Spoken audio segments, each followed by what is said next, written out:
Jay Crawford, Adam the Bull, Garrett Bush, and so many big names, it would take me hours to say all of their names.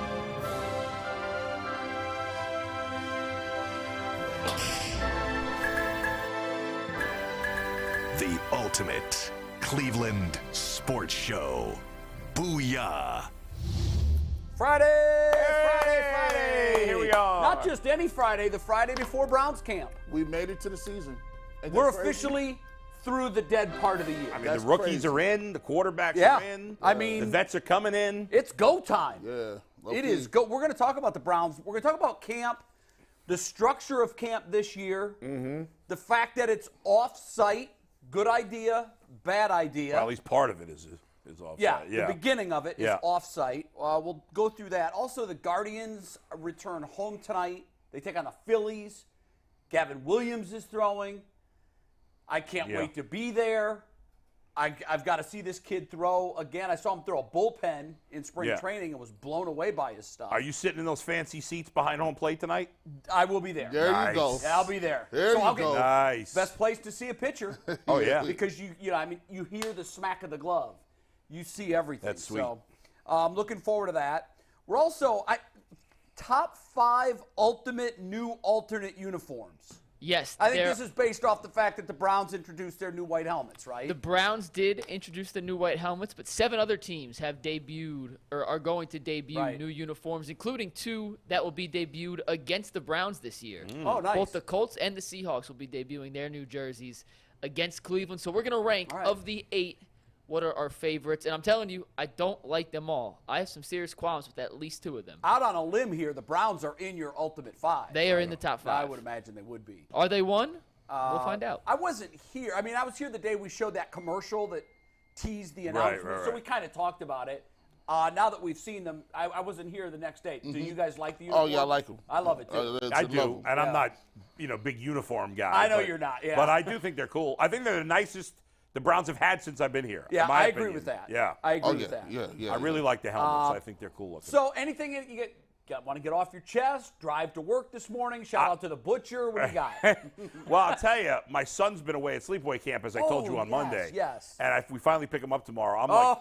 That's I'm like great. losing my mind. Last night I've been pretty calm, Right. but last night we had these crazy storms come through the area, and I'm like going to my wife, I'm like, what if they lost power at camp? Because usually every other day they sent a bunch of pictures Right. onto a Facebook group that we could see. And What a great idea. Right, and every day there was at least one picture of him, and I'm like, okay, we know he's good. still alive. But yesterday they didn't send any pictures, and then these crazy storms came through Is the he area. close? Is he nearby where the storms would have He's affected him? an hour and 10 minutes due east of Rocky River. Oh, wow. Straight east. Okay. Just past the border of Geauga County into Lake? no, Maybe? Ashtabula? just east. Maybe just Okay. yeah, the town called Windsor. It's pretty wooded out there. Yeah, it's So- like Amish area there. I It think, a little is. bit. Yeah. Is it a like cabins? And they're not Yes. tents for sure. No, not tents, but Yeah. it's cabins. Okay, So somebody I noticed last night tweeted at the Facebook group and said, "Are the kids okay?" And somebody was like, "Yeah, everybody's fine. Sorry we didn't send This is pictures." a great experience for you guys. Yeah, and for him. I know. I we think talked so. a lot about it after Yeah, the show yeah. Monday. Yeah. I think it's great. Yeah, I'm sure he's having a gonna great come home, time. He's going to be a different kid. I'm telling you. I know. He's already very wildly independent, but there's you're going to see subtle changes in him, and I know. Great. It's great. And what's awesome is we're picking him up tomorrow morning, and then tomorrow afternoon he and I are flying to New Jersey. Wow. And we're going to see Billy Joel at the Garden on Monday. That's this week. Yeah. Wait, so you're Wow. going to be in New Jersey, Jason's going to be in New Jersey, and Yes. I'm not? Yeah. What the hell? That? Apparently Wow. So where's he playing? He's playing Madison Square Garden on he Monday. He has that residency that he Yeah, does like but a it's show a coming month to an there. end. It is He's coming finally to an going end. to retire, I guess. I don't know. Has he seen Billy Joel yet? No. Wow. So What a father-son it's bonding amazing. And I'm experience that's taking gonna my oldest friend, Andy, he and I have seen Billy Joel 5 times together, Yeah. including the first time together when we were 15 years old in October of '86. So the 3 of us are going be. together. When was the last time you saw Billy? I saw him at the Garden 3 years ago. 4? No, it might have been just before COVID, so maybe four years ago. Did you see him here when he was Progressive Yes, Field? yes. I was at that show. Yeah. What a show. Oh, he's It's awesome. the only time I've seen him. He's one of my all-time favorite performers. He and Springsteen both, they're both approaching 70, I think, or maybe It's Springsteen's unreal. already But 70. they still pour They out got the energy. so much energy. Hip hop people, listen, learn from these guys. You see how they talking about old acts that's out there 90 years old. They still go out and support them. Yeah. Our acts get old in 5 minutes. Like 50 Cent, I can't. That was so many years ago. So if he did a revival tour, it wouldn't be well supported? No. I mean, Snoop Dogg's been around forever. I mean, but no, like we don't support our artists like that. Like, Okay. It's on to the next. It's still on to the you're next. done It's with like the last one. they're like we Right. call them washed up and stuff. Like you never seen a washed up band. Like a band, like they could get rid of the lead singer and they still tour and That's they true. still Oh, support happens them. all the time. Yeah. A lot of Van rock Halen, bands. Yeah. Just, rotating the face of the band Yep. and still holding on to their popularity. That's right. Is this a cultural thing where Yeah. maybe it's a lack of nostalgia? What's a hip hop thing? Hip hop is based on Current. It's the street. It's today. That's true. No, it's I get it's the that. music of the youth. So that's where the energy comes from. And then after you're telling the stories of poverty and things that go in the neighborhood. But after a while, those people actually move out of the neighborhood. They became successful. They're good stories. And the culture's done with And it. the culture is like, okay, well, what's the next struggle story? Interesting. Yeah. Interesting. By the way, last thing on music real quick. Is Taylor Swift bigger than Michael Jackson No, was? stop. Quit. I would say no also, Yeah. but I would say she's the biggest solo Since female ever. Female Solo ever. Female artist ever. Yeah. I think, because it's funny that you asked that question because It's like crazy. we had that conversation in the newsroom a couple of weeks ago. Yeah. I have never seen a passion and fever around a concert tour like I've seen for her. It's insane. But I've never seen an album release and all the buzz around it and all the successful music, generational changing hits like I did off Michael Jackson's Thriller. I mean, Thriller was just insane. Michael that Jackson. was insane. The end-all be-all for me. Just to give you a sample, Michael Jackson was famous from the time he was 5 to when he died. Yeah. Multiple eras. By the way, this is the most impressive thing. People will sing Billie Jean, Beat It, all the above, and freak out. Michael Jackson has been dead for how many years? Maybe 10? 15? And little kids that have never seen him sing live, never. Know they his music. still gravitate and understand it. I don't know, it's timeless. And he's the only person I've ever seen that could have grown foreign men passing out. Oh my God! Grown men. Korean No, men, it's- my God! It is you know, unbelievable. what? The It truth was is he might have. international, too. The truth is he might have roofied them, but You don't say that. There's a couple Take people. that back, bull. We will protect him at all costs. by the way, I mean, remember when the Thriller video came out? Oh, it was they did a world premiere I mean, on that was MTV. insane. It was like a movie was being And released. you got These guys can't understand that. no. There was If no. you're too young for that, you can't understand what it that was was a like. totally different era back There then. It was like a movie. There that- was no was. Yeah. black It was. people on MTV. Let me repeat it. There was like MTV was like, yeah, like Duran, Yeah. Duran, You know, or Flocks of Cyndi Seagulls. Lauper, Madonna. They weren't doing Boy that. George. Yeah, all them. Culture Club. You're right. It was Yes. whitewashed. And when Michael Jackson came out with that, Yeah. changed the game. it was just over. But Like that video was amazing. It's funny, in our lifetime, we've Yeah. seen the evolution of Yeah. really the birth of the music video and the death Yeah, of the pretty music much. video. Yeah. I mean, very few artists do them now. No, yeah. It's really crazy. But yeah, the Michael Jackson phenomenon is something that I'm really glad that I got to live through. Yeah. I was 18 when Thriller was released. Yeah. It's the height of your music fandom. Yeah. It But was nuts. it's a fascinating discussion, but I will say this.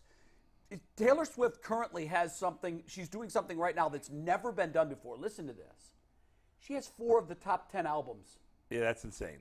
Albums. She not, is- not singles. Right now, she is nuts. the author and performer on 4 of the top 10 albums. Yeah, to be this Nationwide. big a star the way the music industry is now compared to when we were younger is pretty amazing. It I mean, is. People are It's obsessed incredible. with I her. heard a rumor. I hesitate to repeat this because I don't know if it's true or not. She came from means. Her although she portrays herself as a poor farm girl. Yeah. I think they were from Pennsylvania, moved to Nashville because she knew that's where she had to go. She broke in country. Yeah. The rumor is that when she made her first album, her parents bought enough to make it go platinum. And nothing starts a fire like a fire, right? Yeah. And I don't know if that's true or not. Yeah. I don't know if that's a rumor, but Yeah. And I that's heard funny. I will say this. I saw this, and this is during, I think this is maybe 2 years ago, and it was the height of, it was the pandemic. People were locked in, and I think she made a political stance. She was saying something about the administration at the time, and I remember watching her parents and her team be like, Taylor, you can't, please do not do this. Like, Yeah. this is like, you don't understand. it was like Michael Jordan. Yeah, it was like, you cannot Republicans say buy that. sneakers too. Yes, he's like, do you know you're the biggest, or one of the biggest artists in the world, and you just come off pretty nice to everybody. Yeah. And look, Nicki Minaj ended her career almost. Like, can't say that against Taylor Swift. She's too nice. Yeah. She's just. She is. Yeah, yeah. It's really, it is. She's an incredible music phenomenon for sure. Enough of the Taylor Swift talk. Let's just say our first hello to Mikey McNuggets. What's up, Mike? What's up, guys? Jay, you have not been here the last couple of days. And Right. I'm going to do a little infomercial for the people and you at the same time. Wonderful. Here. Okay. So we are going to start in the very near future, not only streaming on YouTube, but streaming on something called the Fast Channel. What's that? It's essentially a Roku channel. It's going to have 24/7 Locked On content, which we're in the Locked On brand. Nice. Which means a couple times during each show, you're going to see a new transition, and I'll play it for you in a sec, Jay. Okay. All you have to know, and this is for the people out there listening, this is me literally telling Jay for the first time. Yeah. Mike forgot to tell Jay before the show. I don't know what he's talking That's about. what's Jay happening. came in very Literally late today. He had to say hi to Brad. I get it. You're Yeah. here. Cool. Yep. But Brad when Seller's in the building. For Brad those- Seller's in the yeah. building. Great When to see you him again. see this transition, I do need you to be quiet. Lay out. Can't talk. It Lay will out. cut out on the stream. So So is anything this going to you like a pop quiz? It's just going to. well, will come to me. Okay. I'm going to play it, and I'll play it in 1 sec so you can got see it. it. There's Okay. an in transition and an out transition. Let's take a look. On YouTube, it won't affect anything, but on the stream, that's when they enter the commercial breaks. So are you ready for the first ever look at the fast transition in? Then I'm going to talk for 5 seconds. We'll take out. Yeah, let's see So when it. you see this, that means please be quiet. And then I talk for a few seconds, and yes, there's a black frame. There's And no- there's there's always no don't audio talk. that Hold goes up, with you it? can't talk till the next one comes. And now you can talk. And that in between will get cut out for a commercial. So it is What's going on around here? it Yeah. is something that We we're did going it to be 3 doing times yesterday. a couple times a How'd it show. work out? It was fine. It's we're going to There's have to no get used audio to it. with it? So essentially, it's cutting me out. So I'll talk through those, but it's going to cut me out on the actual stream, Yeah. on the restream. So on Mike will YouTube- do a it's a whole PCC thing. read Yes. for our YouTube audience, or become a member, and there you go. So anything that we can tell YouTube that we can't tell the other stream, Yeah, it cuts out. that's right. So just let me do my talk between that. It doesn't affect you. Oh, so the other stream doesn't allow like ad reads. Exactly. So this is our Got way it. of Got streaming to it. 2 audiences at once, and anything that says between those 2 transitions does not go on the other one. So when you jump in with some amazing fact or tidbit, I want the people everywhere to hear Right. that. Got it. Which is why when you see those, just let me get my little thing in, and then we'll move on. Job There you becomes go. more complicated every day, man. Making you work for it. So just so you guys know, Jay, if you see that's your cue. Just give me 10 seconds, do my little read, I'm and then out. we'll Got move it. on. So with that, let's get to our first topic today, and that is the Browns are 1 day away from training camp. We have made it, fellas. We have made it through a summer Yep. without football. Let's Yep. give ourselves a round of applause Absolutely. for doing so. And let's thank our audience for sticking with us because we know that our audience is dying for Browns content and mostly Browns content. Oh, only. by the way, I feel like I need to tell Jay what Yes. happened yesterday. What happened? Because I think G brought up the point that you might have had a heart attack if you had been on the show Oh, yesterday. wonderful. And Jason and Oh, I, did you do the best GMs? Yeah. yes. Okay. So Jason and I were apoplectic, but I think you would have been even worse. Yes, Andrew Berry won Best GM in So, Cleveland. right hand to God, when I saw the rundown for yesterday's Yeah. show, because even when I'm not on, I get the emails and the text chains. Yeah. I saw it and I literally go, oh, they're doing that on a day when I'm not here strategically. I say, I said when I saw it, I go, oh, Andrew Berry will easily be Yeah. named the best general manager. That's right. it was, That's and right. it was a landslide too. It was like, Of course it was. like 58% or he something. Sure. had over 50% in both polls, and then but the other 2 polls, So one poll had When you Antonetti accept second. mediocrity, you deserve That's right. mediocrity. That's right. That's my new There's catchphrase. literally no argument for Andrew Berry. None. Zero, nilch, nada. I don't even want to hear an argument for it. Okay, you're a Browns fan and that's your favorite team. It doesn't make him the best GM. Right. Stop it, people. I think that you could. Obviously I thought it was the Guardians. It is the Guardians. I can see I it mean, at without least, question. At least an argument for the Cavs. You could say he's done a better job in the last year. You Yeah. could argue that. I At would have least them there's- number 2. Yes, without a doubt. I mean, Kobe definitely deserves to be Yes. number 2. Yes. But I'm sorry. Yeah. I mean, this is folks, let me tell you something. Sports is a result-oriented business, period. And we have a very clear yardstick for success. That's right. And a very clear yardstick for failure. Yeah. And there is one franchise in this city that has reached the ultimate bar of success, that being the Cavaliers. Mm-hmm. Then there is another franchise in this city that has consistently reached one of the yardsticks for success, and that is making postseason play. There is another franchise in town that has consistently missed that widely recognized bar of success. That is correct. And that is the Cleveland Browns. Yeah, it's pretty simple. So you know what? Yeah. It goes back to what I said. When you accept mediocrity, you deserve mediocrity. Yes. That's it.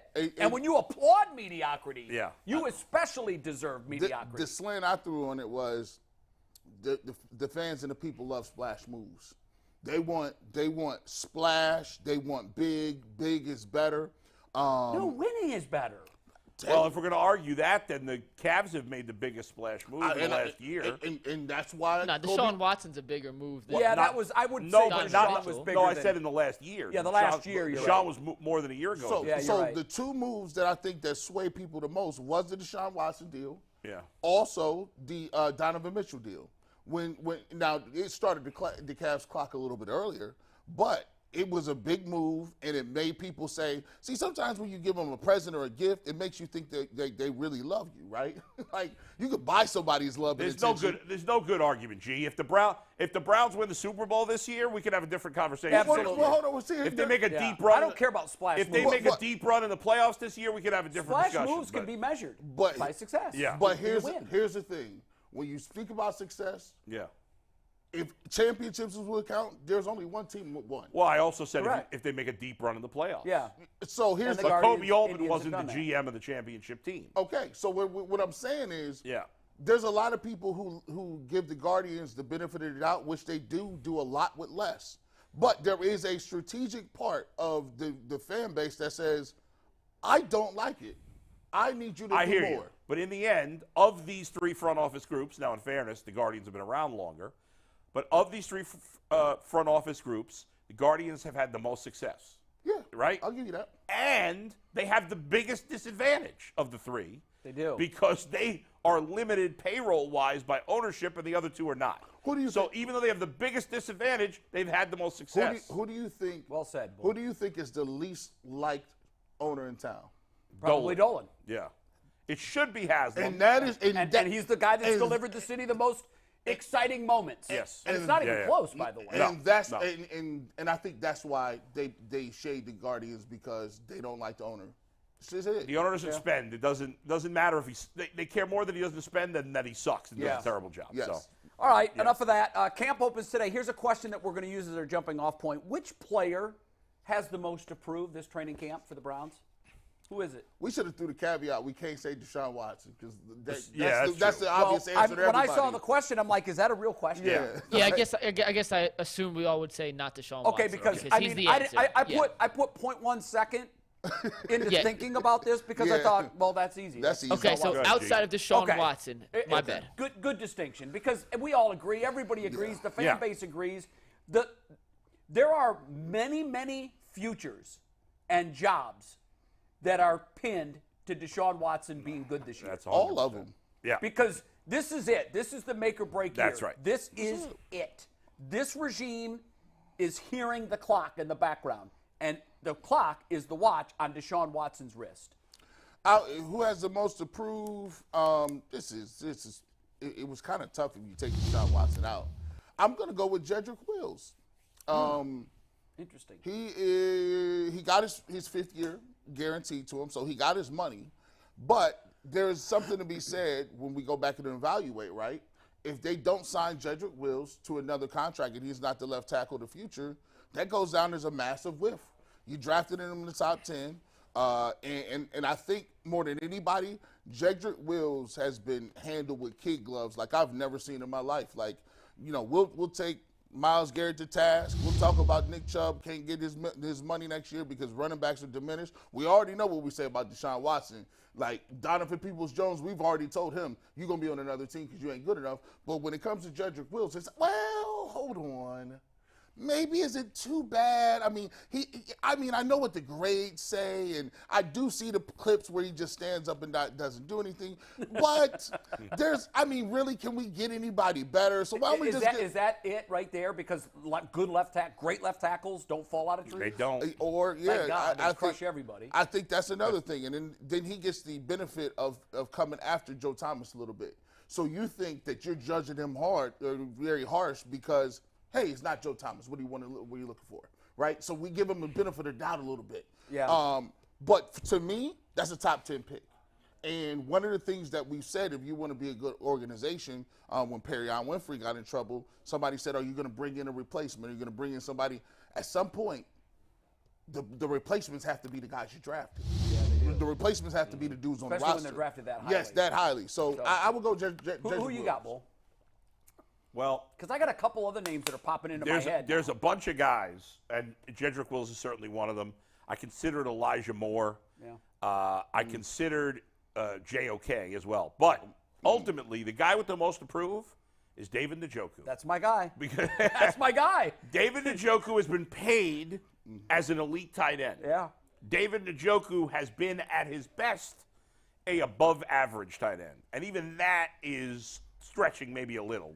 Average to slightly above average. How's this? He's been in the upper half of tight end. Sure. But so if that makes him above average, but yeah. It's barely. But he's on the lower end of the upper half. I agree with that 100%. The money he's been paid, the opportunities he's been given, everything is set up for him to have a great year this year. Yeah. And if he doesn't find – and the only thing I'll say is, Travis Kelce and guys like that, they're the anomalies. There are a lot of tight ends who have taken a while to develop, but this is a long time, and this is the last chance. And he's of all the guys we've mentioned that have something to prove, he's making the most money, so he's got the most to prove to me. I agree with that. He was the first guy that came into my mind after we moved the assignment to anybody but Deshaun Watson. Right. A couple other names that popped into my head. You might both look at me like I'm crazy here. But Denzel Ward's been a little off. Well, he had a down year last year, no doubt. That's what I'm saying. I like that. I like that. I need him to be the Denzel Ward that we saw the first couple of years he wore a Browns uniform. Yeah. He was jumping routes, Jay. I know he was. He had a in zone jumping coverage routes and making mistakes in reads. and like coverages. It was just like he was playing the ball. It looked like his instincts coming out of – see, that's can happen a little bit. Sometimes when you come out of college, and you especially come out of a college that is competitive, like steel sharpens steel, and you get out of there and you young, you energetic, and the thing that they always teach you is make plays. You making plays or not, or you just in your gap. We don't need people just in that gap. We need playmakers. And sometimes you can get into a league or you can get into a place where you start, being under certain coaches and their philosophy changes. Well, guys, look, we're going to give up some of that stuff, guys. It's okay. We'll rally and tackle. Nah, we paying you like you the top of the food chain. But really, when you look at it, he's getting paid top 3 or 4. He's probably maybe 10, 11 if you asking about corners. Yeah. And the production just doesn't seem to be there. Now if he had production, we put up with the injury stuff, right? He's like we see he gonna miss 2-3 games a year, but the production has to be there. And I hope under Schwartz he lights that fire to say, "Come on, Denzel, you're getting paid like an elite playmaker. We need that." You said something there, G, that really, really strikes a chord. It was brilliant. You said that you have a fear that when he was in that Ohio State program, there was no tolerance for no slacking. Zero. None. The statement, the mission statement every year was very clear. Mm-hmm. We're winning the chip. That's what we're about here at Ohio State. And then you said steel sharpens steel. They all make each other better. And I'm sure, I almost wish Tyvis was here so he could talk to this. He's probably seen a difference in some of the locker rooms that he played in the NFL. Some tolerated nonsense, some did not. I love that steel sharpens steel comment because it's obvious the culture in Cleveland is not the culture in Columbus. Nah, And certainly hasn't been. Yeah. It has not been, no. And I wonder if the apathy has affected Denzel Ward. Shoot, How can it not? I went from playing in Camp McKinley. We won 2 state championships. You're a perfect example of it. I get to OU, and the first week I'm playing as a freshman, and I look around, and we had like defensive backs playing basketball like over the goalpost. We in Buffalo, and I'm like, Buffalo is one of the worst teams in the country. And I'm looking around, and we get into the game, and we are just getting destroyed. They beat us. I mean, they was beating us 41-0. And I go to the sidelines, and the first thing I did is look at my coaches and be like, oh, hell no, this ain't going to work. This not. Because they had that blank stare like, we've already punted. We ready to go on the next week. We going to burn this tape. Nobody was angry. Nobody was upset. Yeah, that's the culture. And at Camp McKinley, that wouldn't have I mean, one guy makes one bad play, he's on the bench. He's on the bench. Like, you playing with all Americans. You just trying to survive at that point. And then when I went there and saw the difference, I said, oh, this is going to be a problem. And you automatically knew that there was levels to it. And it was the first time when people say they become demoralized, I was shook to the core because I said, you don't put this amount of work in just to go out there and get beat and hang out. But they have been losing for so many years. The mentality there was no culture of winning. So I'm afraid when I see stuff like that, you can look at Jeff Okudah. You can look at guys that played in the secondary at Ohio State. You go from Ohio State, where Alabama and Georgia, that's the key, and Michigan. We don't respect no MAC teams. We don't respect no Sun Belt teams.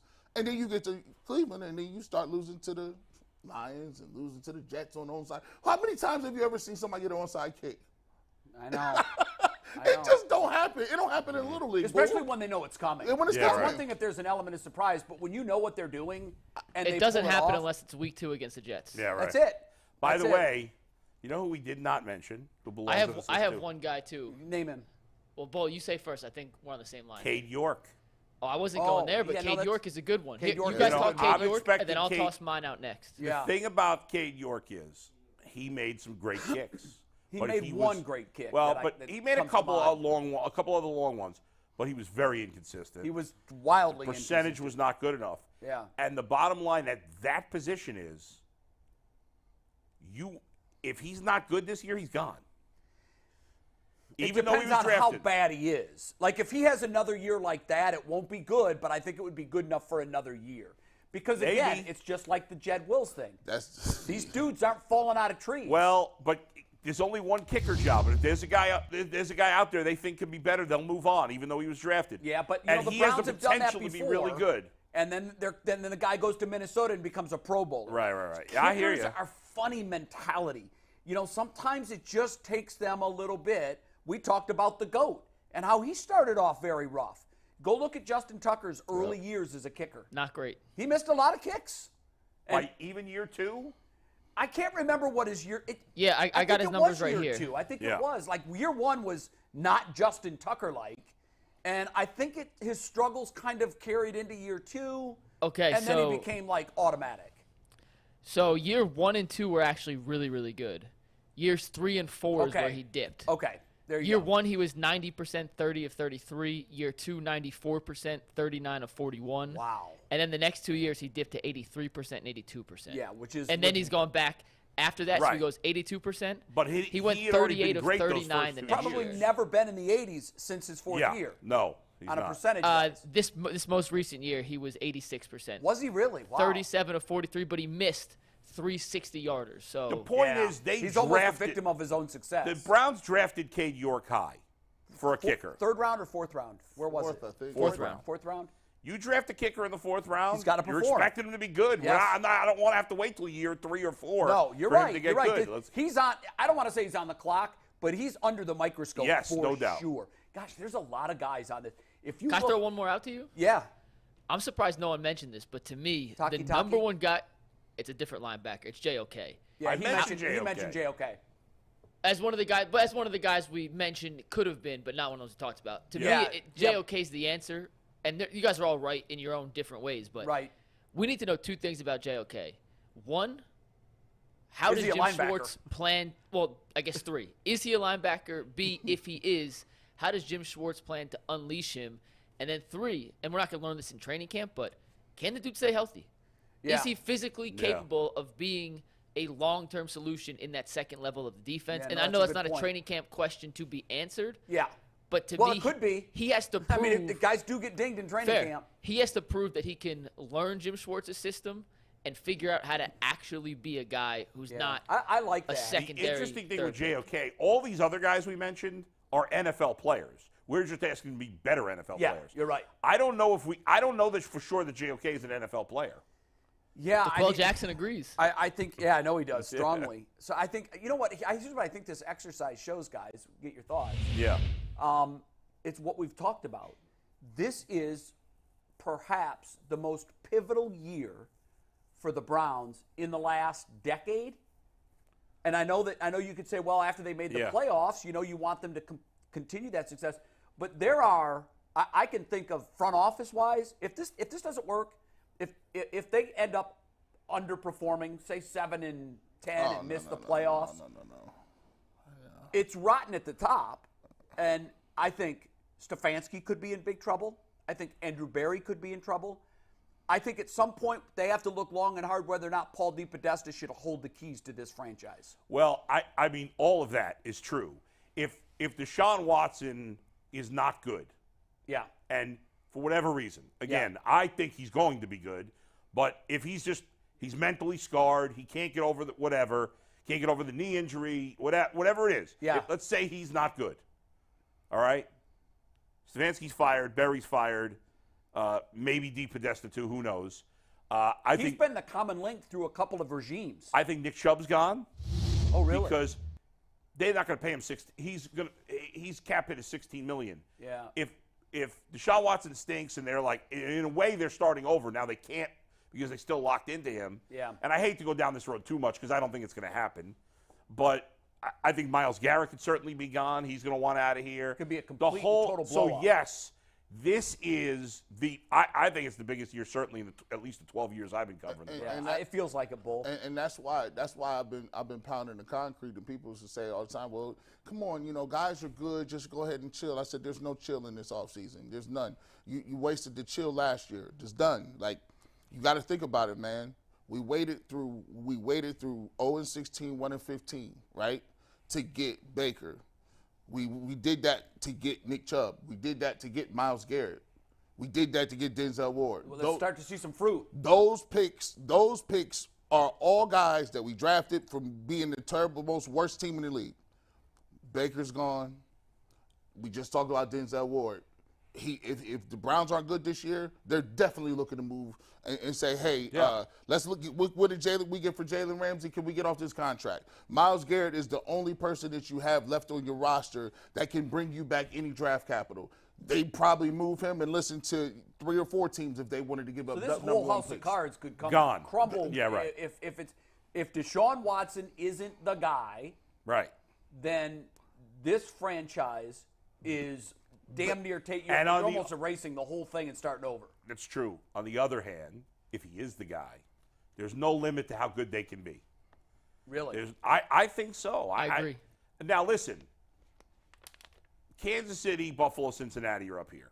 Yeah. The Browns got to get there. But you're saying if Deshaun But is good. I think if Deshaun is Houston Deshaun again, they could reach that level with those other 3 teams. That's the goal. Now, those teams are safer bets to be there. Yeah. But They are. the AFC is tough. I mean, the quality of the AFC, it was already high last year. It's even better this year. Yeah. Because think about all the teams. And they're young. Right. Think about all the teams that were really good last year.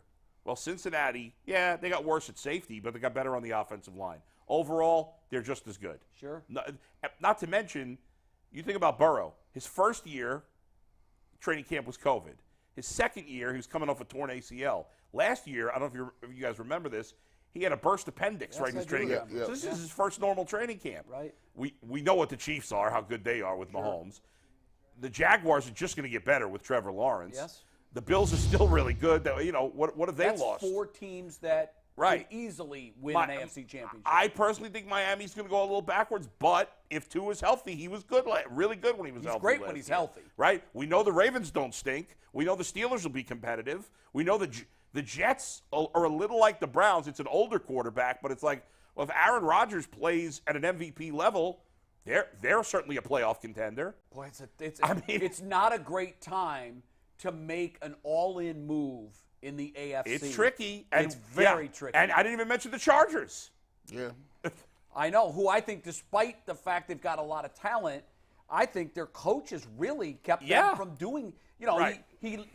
his idea of the tie game, and that kept them out of the playoffs 2 years ago. Last year, didn't they blow the big lead to Jacksonville? Huge. I mean, to Yeah. me, I know he's considered one of the bright young coaches, and I know he's got ties here to Northeast Ohio. I'm shocked he's still employed by the Chargers. But they'll still be good. Yeah, they will be. I mean, they're going to be really good, and they could be a team that makes that major jump, Right. Because they've kind of been off the radar because of his flubs the last 2 years. Right, and so there's not who's bad in the AFC. God. Houston's bad. The rest of the South, the South is bad The besides South Jacksonville. is in general, But bad outside of division. that, like the Colts, the Titans, yeah, not a whole lot. The of talent Raiders are there. probably not that good, but What if the play there's the best of both worlds? Like it's the world where it's heaven and world where it's hell. Think about this concept. What if the players we do have on the roster are even better than we thought because they had a quarterback? What if And that's Very a possibility. possible. That's Very possible. we love Nick Chubb, right? Then we you know love what? him. Then you throw the Browns in with all the teams Bull just mentioned. right. Yes, Because the talent, the roster is there. Roster's talented, Just yeah. here's the question: do we get Houston Deshaun, or do we get last 6 games of the season Deshaun? Yeah, I think That's it's it. more likely that we get Houston, Deshaun. I hope so. And if but, we do, but I believe that G. Bush, you're right. we got to see it though.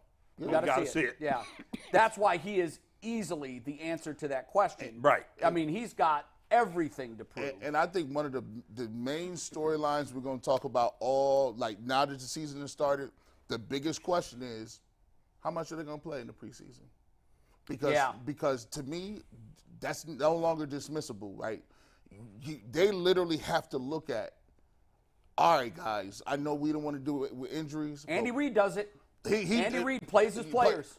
They cannot afford to have no week 1, No, week I agree 2 with trying you. to figure it out. I agree with you. When they take the field in September for the first game, I want there to be rapport. I want there to be a track record of success, even if it is in the preseason.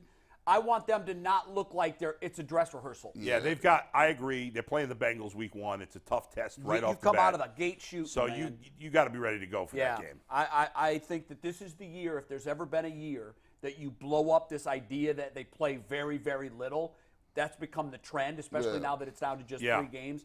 Blow that up. They're blowing something else up, and I want to see if you guys like this. They're blowing up the idea of training the entire training camp at home. This year, for the first time, and I can't remember when the last time was that the Browns took their camp out of Cuyahoga County or out of the Northeast Ohio area. In my lifetime, I don't know that it's ever happened. I don't know if we have a viewer out there that wants to look it up, or Mikey, but I can't remember a time when the Browns took their training camp out of state. Right. And this year they're doing that. They're going down to Greenbrier. It's a beautiful resort down there in West Virginia, but don't make plans to go because fans aren't welcome. Closed environment. What do we make of that? Does that matter? Does it make a difference? And do you guys like it? Go ahead, G. I think I like it. We've done that before. We have? I've done that before in my okay, playing career, and it's different. Like there's something to be said for you being secluded. So, we in college you got your own apartment, your houses. They would take us somewhere far off campus, and we'd have to basically walk back and forth a long way. We would be having meetings, and it would be all away from the normal stuff. Like you couldn't have a car. Like they take your car keys and you're just there. Like you can't move. You're not going off campus. You can't eat nothing. And what it does, it makes you focus because the only thing that's there is football. The only voice that's there is the teammate's voice, the coach's voice, and trying to learn stuff. And you're in this silo. And I remember, going to a remote place in high school, like called Edinburgh, Pennsylvania. It's a small little school. We went to camp. And our team in 1997, we won a national championships. In 98, they were like, listen, you go to all these nice camps. Like, let's go to Ohio State or let's go to, like, team camps. And they're like, no, we're going to Edinburgh because we had a new coach at the time. And he was taken over from a coach that won a national championship. That's like a Hall of Fame coach. So now it's like, well, I got to put my imprint on it. I got to put my stamp on it. And he took us to Edinburgh, and it was dry. It was dusty. It was hot. And we're just there with these other teams. And I just remember, like, thinking about, man, the only thing that was mattering at that time, not girlfriends, not nothing, was the fact that you was there trying to figure out how to get through this tough period of time.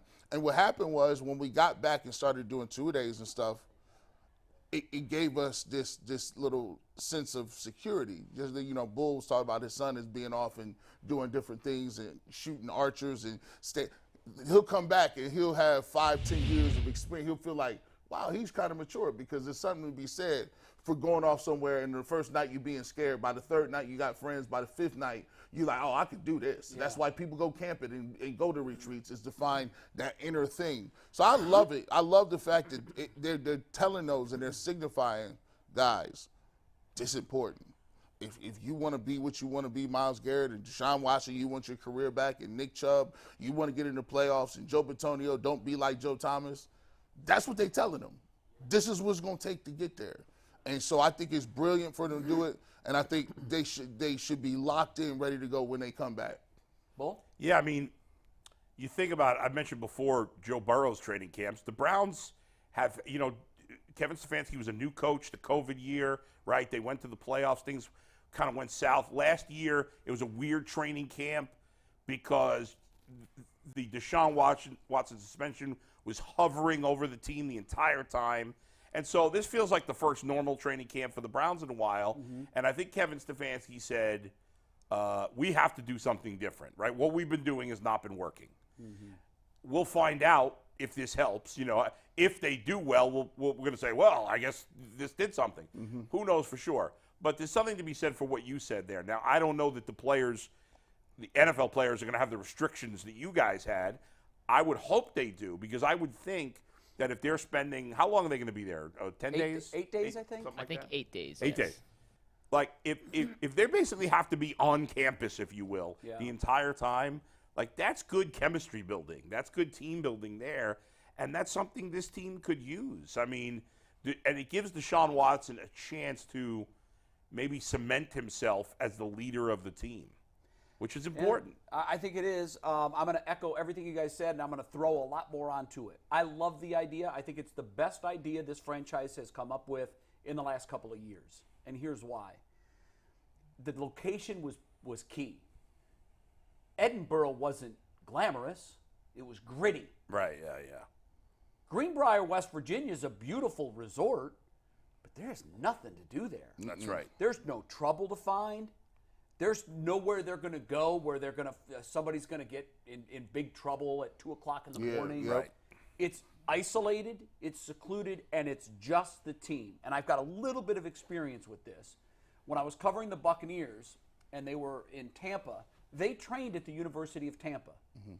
And Tony Dungy liked the idea that it was home. The players could sleep in their own beds.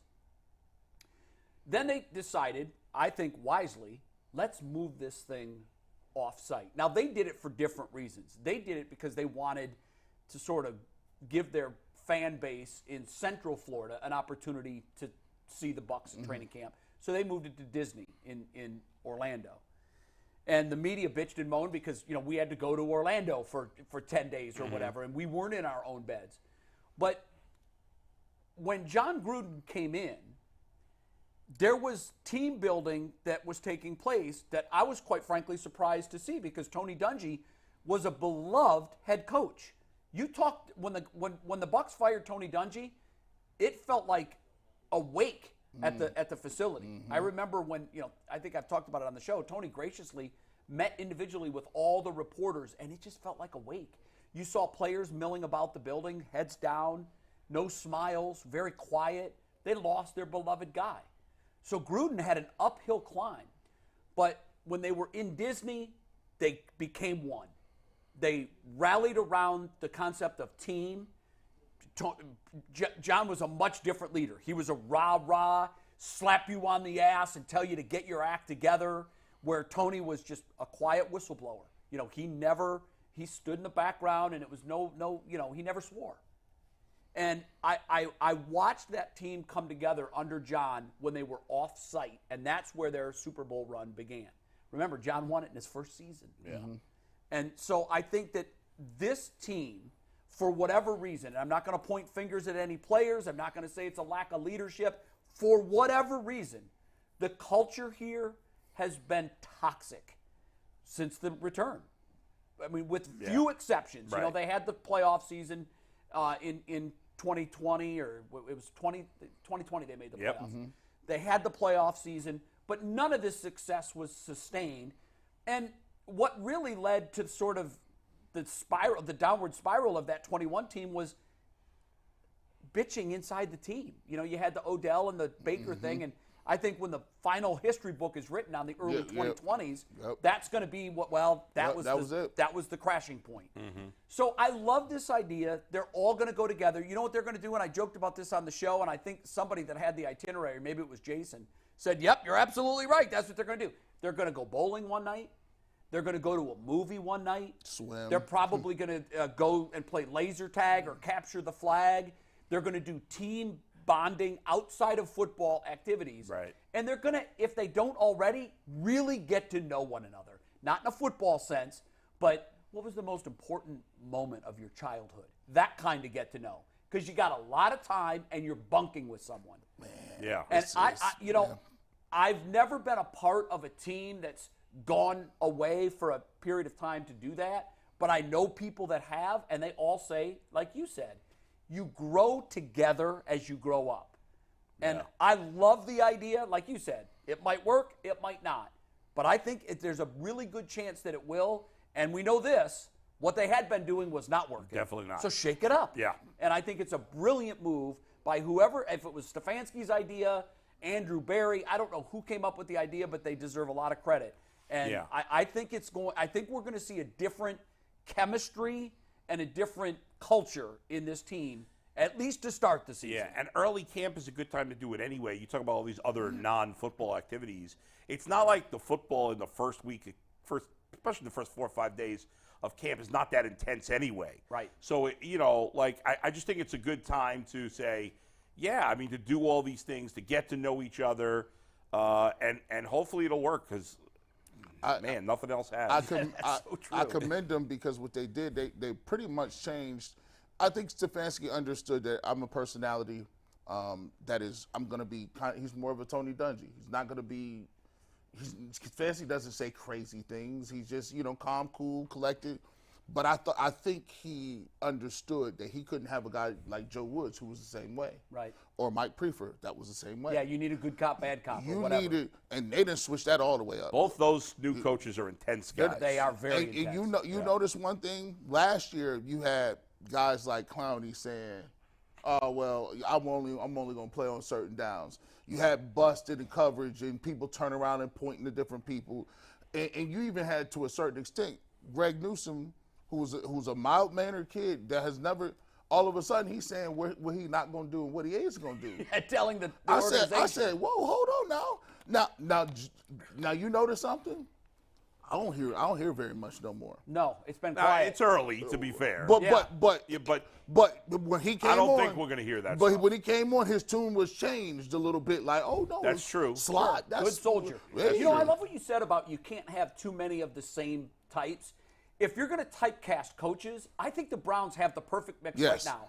They have the professor running the offense. Mm-hmm. You want this kind of mad genius running the offense, and I think Stefanski fits that bill. You want the drill sergeant running the defense. Yeah. And you kind of want that maniac running the special teams. Right. And I think they've got it. I agree. I think it's a really nice mix. Now, they've got to win. Yeah. Right. But I think right now, the way the coaching staff is constructed, I think it's kind of out of central casting, and I hope it works. Yeah. I hope it works. All right, Mike. Fun fact from Steve Becker here, but the last time the Browns held training camp outside of Berea was 1991 when they held it at Lakeland Community College.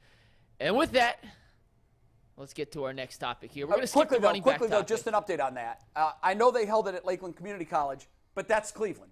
The players stayed in their own bed. Yeah, it's still Cleveland, yes. They, the fans were able to come and cheer every little 6-yard pass. Right, this is not the same. This is completely different. I need you to have to get. I want to know, did they ever take it outside of Cuyahoga County? Where they were all staying in the same place. Where they were, no cars, off-site. You're bussed there, you're bussed home. You've got curfew. Lights you got out. a bunkmate. Right. That kind of thing. Even if it I don't were, know when they did even it, even if it were in Ohio, but they were in that situation, that would be the same thing essentially. Sure. I need lights out at like 10. I need you so far away that you got to actually call your son and be like, hey, can you put him on the phone? I'll tell yeah, hey, buddy, how you doing? You going good? You being good for mom? I'll be home soon. Yeah. But, Dad, you've been gone for weeks now. I know. Training camp's a little different. Listen, I need you to be figuring it out, dog. You might like your wife by the time you get home. You ain't been there in a while. This is what I like to see. All right, so we got our top 5 next. By the way, has been listening to a lot of Patrick Mahomes because he just said dog. Yeah, dog. Yeah, right. Mahomes says dog all Yeah, the he time. does. He's caught up in quarterback. Yeah. Earlier this week, the Browns announced they'll be wearing white helmets for 3 games in the upcoming season, which inspired a list. There are 8 teams next year that are debuting new alternate jerseys and/or helmets. Let's get to them. 8. Is that high, G. Bush? That's is that normal? very It's the high. most in a long That's time. very high. Okay. So we're going to rank them, but first we're going to start with the ones I don't like. All right. Let's start with the Indianapolis Colts, who will be wearing these hideous jerseys, Steve, you can take tag board, against the Browns.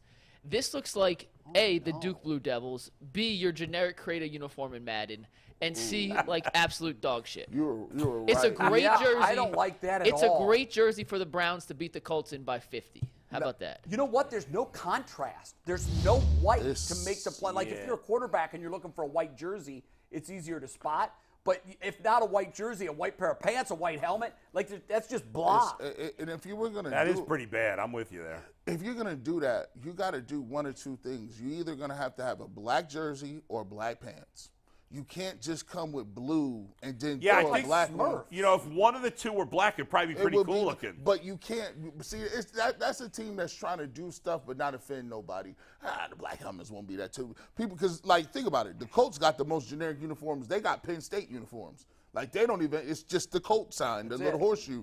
You at least got to change up some of the font. That's the print. lame. Yeah, that is bad. What's your next example of a bad The uniform next one, this change? is going to be a little controversial because I know a lot of people like this, and typically black and red is one of my favorite color combos, but I don't like the new red alternate helmets the Falcons are rolling out next year. I know it's old school, and I know a lot of people like this, and I'm probably in the minority, but for me, it doesn't click in today's modern era of football. I like it. Bad job using a Dove Kleiman tweet. That guy's a clown. he's an aggregator who steals stuff from people. Does he really? Yeah, he's I don't know. He's got a zillion followers. I like that Falcons. I'm with you. I do too. You like it? I like it. I like the old school Falcons, especially if you put them with the light uniforms, then with the gray pants. I like that. All right, we like disagree with you, Mike. Yeah. That's fair. He thought it would be controversial, and it was. All right, the next one, this hasn't been released yet. So this is the Exclusive. concept. It's leaked. I'm not sure if it's official. If it is, this will make my top 5. I'll have to readjust. But because it's not officially out yet, this Oh, is I just see. a leak. It's not confirmed. Okay. I couldn't put it on there, but the Titans will be wearing their old Houston Oilers Oh, now I baby love blue. that. If this was officially released, it would be in my top 5. Because it is just leaked and not officially confirmed, I did not want to put it in the top 5 I love the to baby then blue burn with the me. red, But man. That's a great this is a great combo. one. And the oil rig helmet with the white. I want to see Earl Campbell put that on. It won't have the oil rig helmet on it No. because that's that obviously was the awesome. Oilers, but that Yeah. was all-time great. Yeah. Who owns, Dan Pastorini with that. That was a who great owns look. who owns the rights to that? Does somebody? I own- imagine there's probably some sort of company that owns everything that was Houston Oilers, right? Or is it the I would Titans? assume because so, The yeah. owner moved from Houston to Yeah, that's Right. DC, So, obviously. so he probably still owns. Maybe he does. But I love that Yeah. color scheme. Like I said, if that's official, it's in my top 5 hands down. Yeah. Just because it's not officially official. Sure. The last official one I don't like are the Arizona Cardinals. These look so generic. It's just one solid color all the way through. It doesn't do anything for me. not a whole lot of creativity. Not going on. a fan of these. That's boring. Yeah, I think it's terrible. boring too. Why would you not have had the Falcons here at least? Well, this is just the ones I didn't like. This wasn't in order. So Cardinals what's is your trash. ultimate 5? So here's Are where we these get in to- order or no? Oh, I No, didn't now know. now we get to the top 5. Okay, so you're now it's starting the with top number 5 5. in order. Okay. Number 5. The Philadelphia Eagles are going old school and bringing back the all green tops. Steve, you can take 293 full here whenever you get that 293 graphic full. ready. It's not punching. What's that? Steve, give me something here. There we go. bet. The old school Eagles. I love this color scheme. The don't like green it. on white and the old school helmet. To me, that is crispy. Big fan of the Eagles all green here. Yeah, I think that whole look right there is clean. Crazy. Sharp, Crazy. nice. Were those white pants or were those gray pants? Those were Gray. white pants. Oh, I they thought almost those were look gray. gray in that photo. No, they wore gray pants back in the day when Randall Cunningham was playing. Yeah, I thought they did. And Michael Vick makes any jersey look good. Yeah, Michael Vick makes any uniform look good. Like I'm like, dang, bro, that look crazy with the shield. Like Yeah. that. I'm in the minority here. I don't like it. You don't like I like it? the Falcons better than that. Huh. Fair. Okay.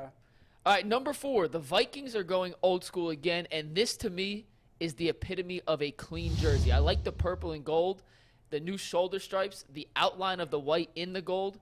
It's bold. To me, this is as clean as it I gets. wouldn't have known that they didn't wear that last year. Yeah. Does nothing for me. Yeah, It doesn't it just new. looks like, They- to me, it looks like, yeah, that's a Viking uniform. They did what the Browns did. Remember the Browns was like, let's just clean this up and go right back to the old jerseys. Yeah, I remember It's that. just like, So yeah, that's what this is for the Vikings. yeah. It's just so clean. Like, to It me, is. that's bold. It's classic. I know it's not super creative or fancy, Yeah. but it just looks good. And under the night lights, or I guess under Crisp. night sky with the bright lights on it, Yeah, it'd be nice. that's going to be I like super them. crispy. I like the matte colored helmets from the Vikings. I like those. Yeah, that's been All right, in the top 3. So, in my opinion, there are 3 that are unmatched. It's just the order. This one will be worn the against Browns the be Browns number this 1? year. You'll see if the Browns are in there, but this will be worn against the Browns. The Seattle Seahawks, Yes. 1990 throwbacks. They have the silver helmets they're wearing with this. The turquoise color with the little bit of green teal on the edges. We need the the shoulder picture pads. of the helmets. And the, Yeah, I'd like to see the helmet. Yeah, Do we not what have it? happened? Damn. We can find a video, a Okay. picture with the helmet.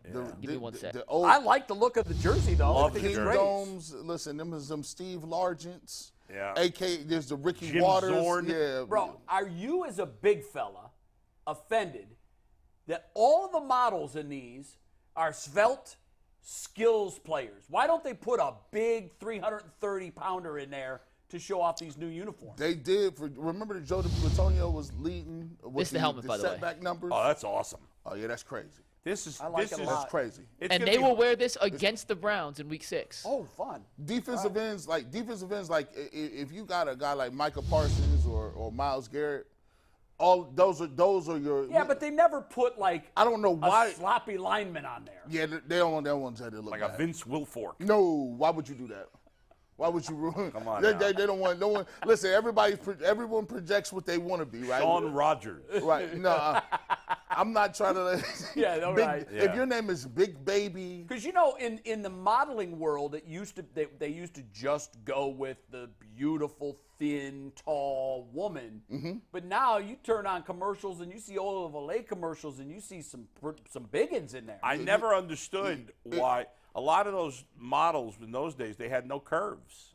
Sticks. I want They had, curves like, on a woman. I I do do too. wants a skinny we've transformed that. Like that's part of. baby got back. Hey, listen. That is one good thing about wokeness, right? Like it's more inclusive. Like, hey, I get to see all women now, in Yeah. all shapes and sizes. Yeah, This is the great. big girls get some love too. I'm like, oh wow, this is great. I probably and plus you be like, I think I got a chance with her, not that one. I got a chance with that one though, like right. All I gotta do. All right, so are the Browns number 1 or are they number 2? So there's 2 left. And I have the Cleveland Browns at number 2. Wow. I think these are really nice, clean uniforms. I think they're Easily going to number pop 1. under the night sky. I am a These- big fan. To your guys' point, would have loved to see Siaki Ika debuting these uniforms instead of David Njoku, but I love Look the at that Browns shield, uniforms. too, man. I really do, but number 1, and we'll get to it in one that sec. looks like a stormtrooper. like that looks. It does. Like, It looks sweet. It looks sick. It's a great jersey. God, I got to like- tell you that I hadn't seen that exact picture yet. That just looks badass. It makes you want to say. the helmet. It makes you want to just come out and be like Spartans. You're like, yeah, here we go. We got the infantry. We got to throw these spears at you. God, I hope that they looks win good, wearing bro. those.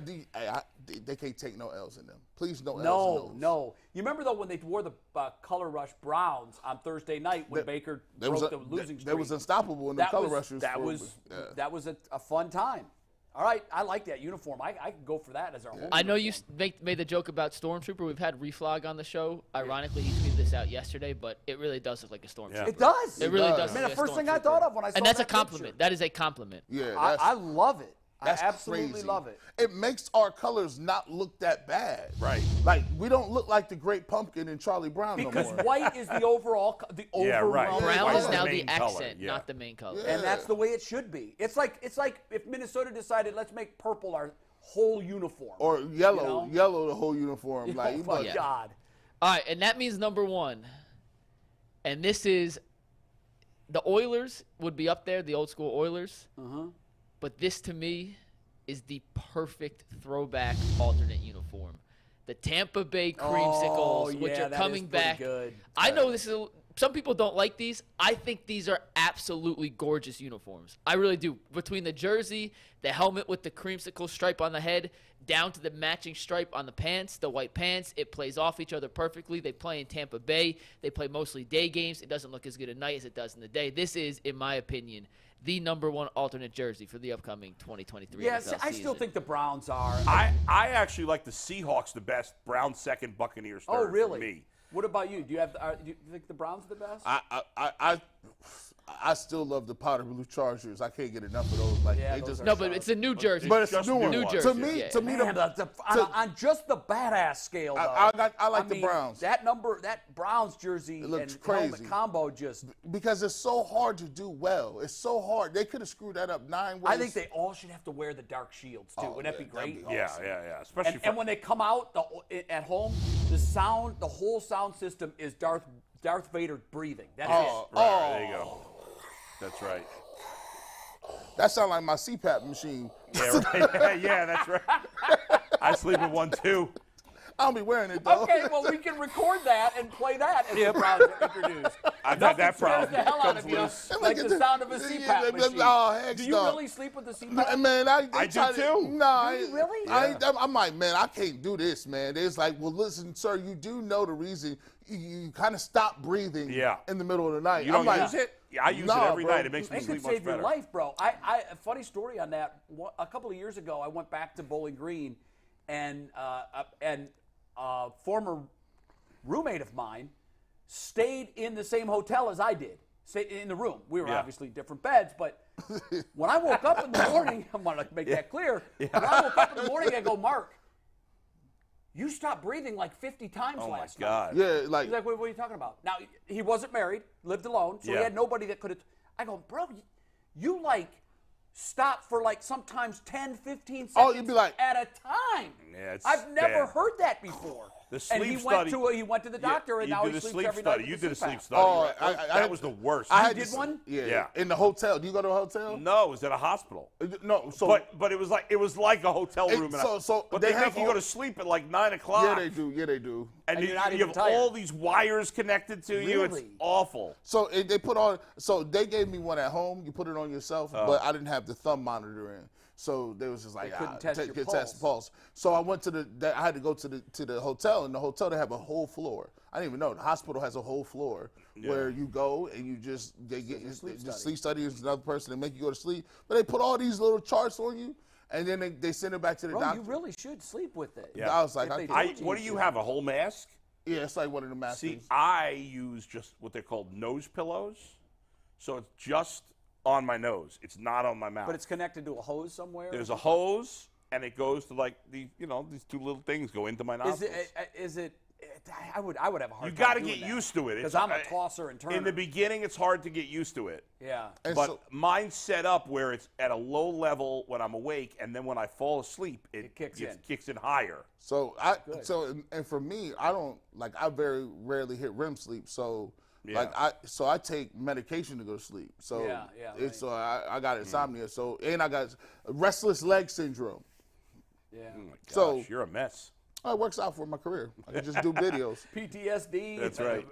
Restless. Okay, that was good. I like that. I liked all those uniforms. They're all Yep. good. But we're going to transition now to a draft. And Draft time.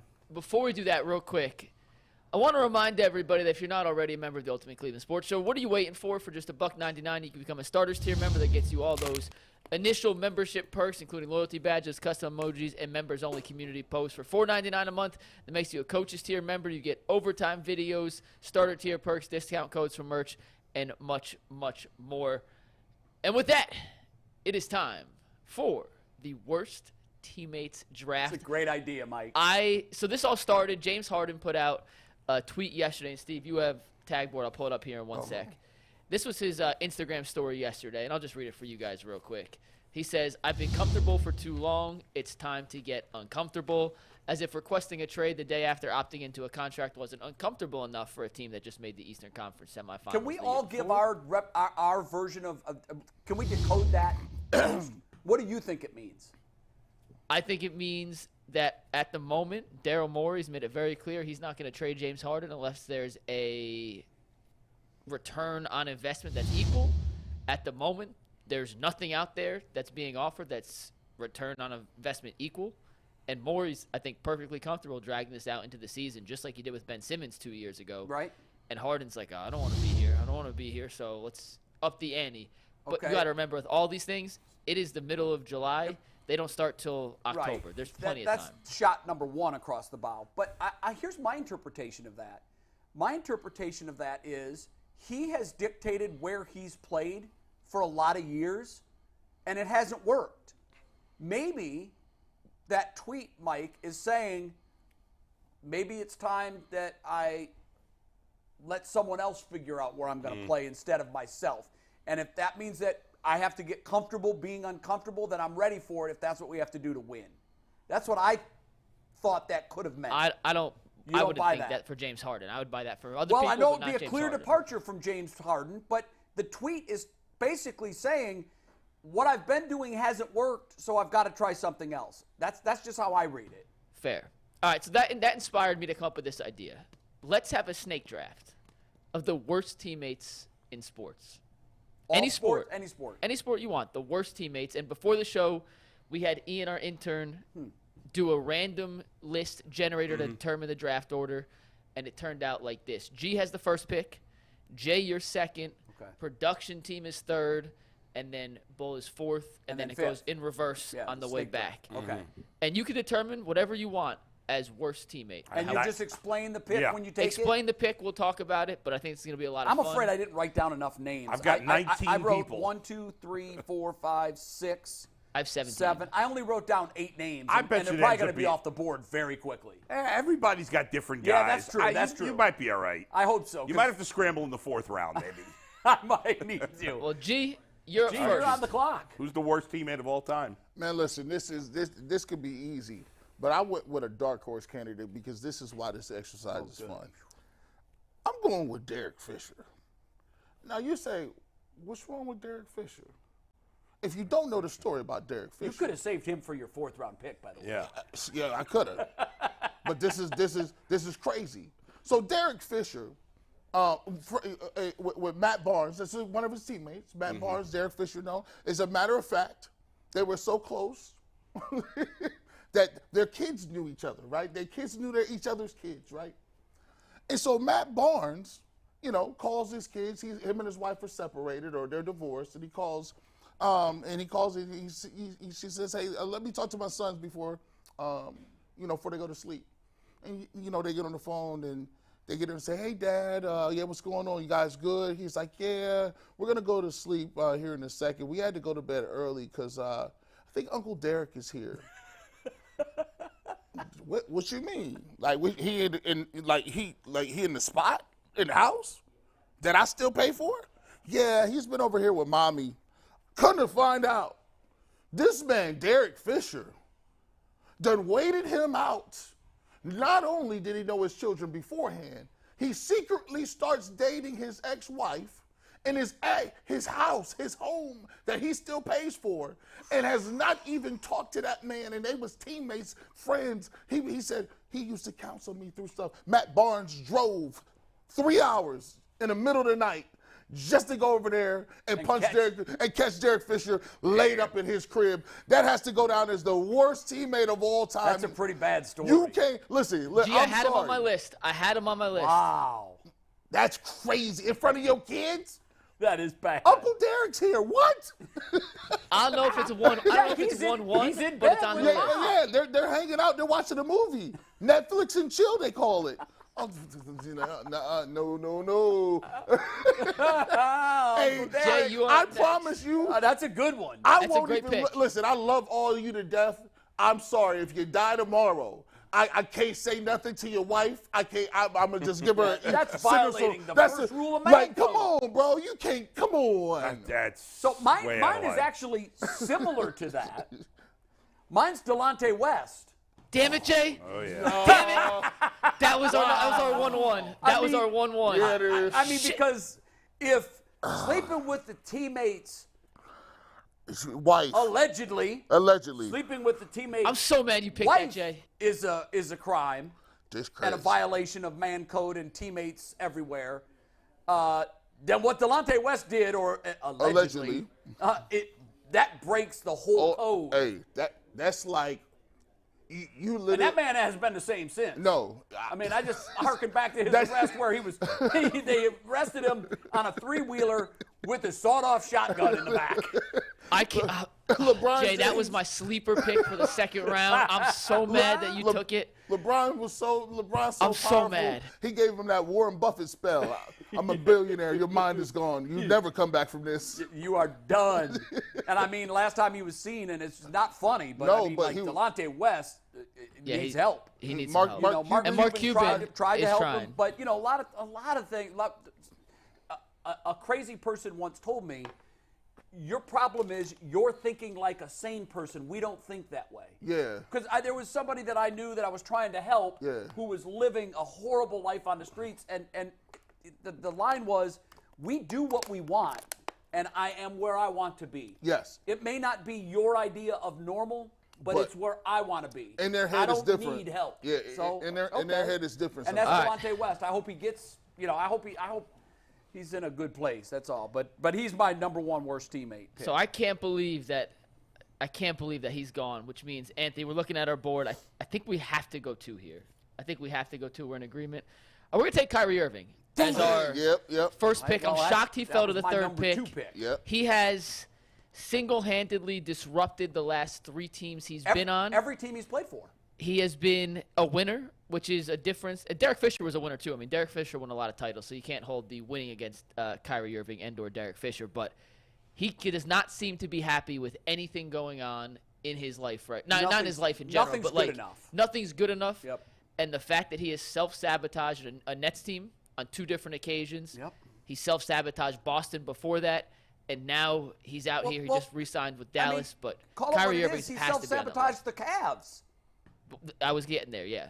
I Yeah. mean, that's why he was on number 2 on my list. And I took a decided Cleveland bent with my picks. I've got 4 of my 8 guys played here.